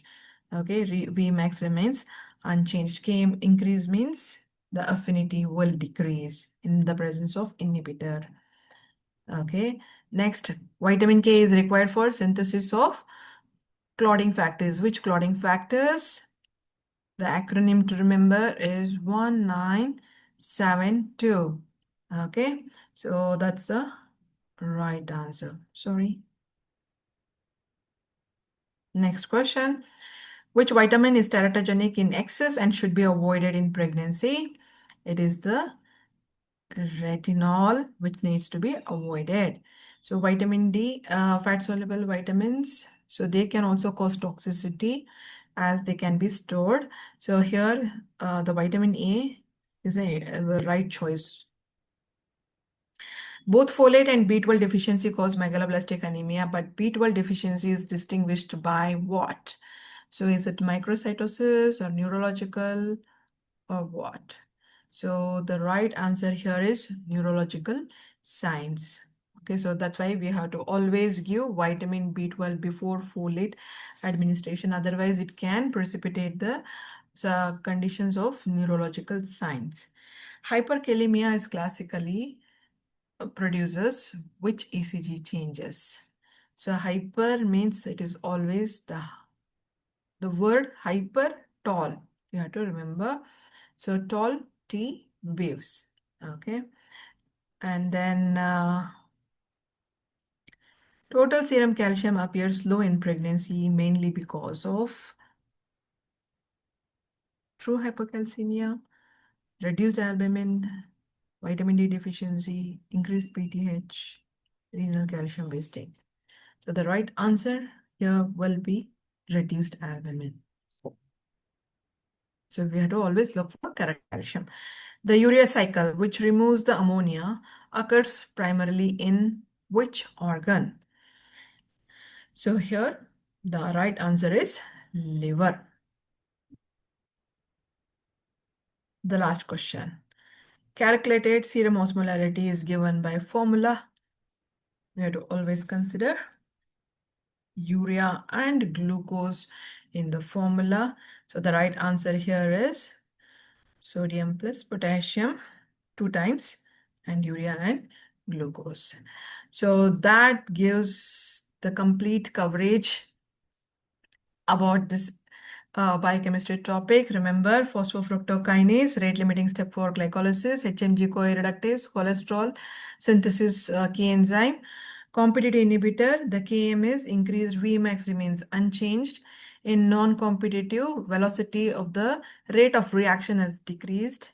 In urea cycle is happening in liver, which is detoxifying and it is forming urea.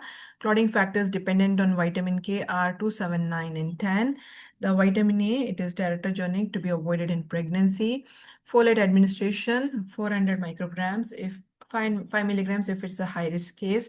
So to avoid the neural tube defect. B12 should be always given before or along with the folic acid. So to avoid the subacute combined degeneration. And hyperkalemia waves, tall T waves, hypokalemia U waves. So I hope you have got the crisp, recap of the whole topics about biochemistry. God bless you all. So any questions, please put it in the chat box. It will be taken up by the team. And I wish you all the best for the exams. So God bless you all. Thank you. So we can stop the sharing.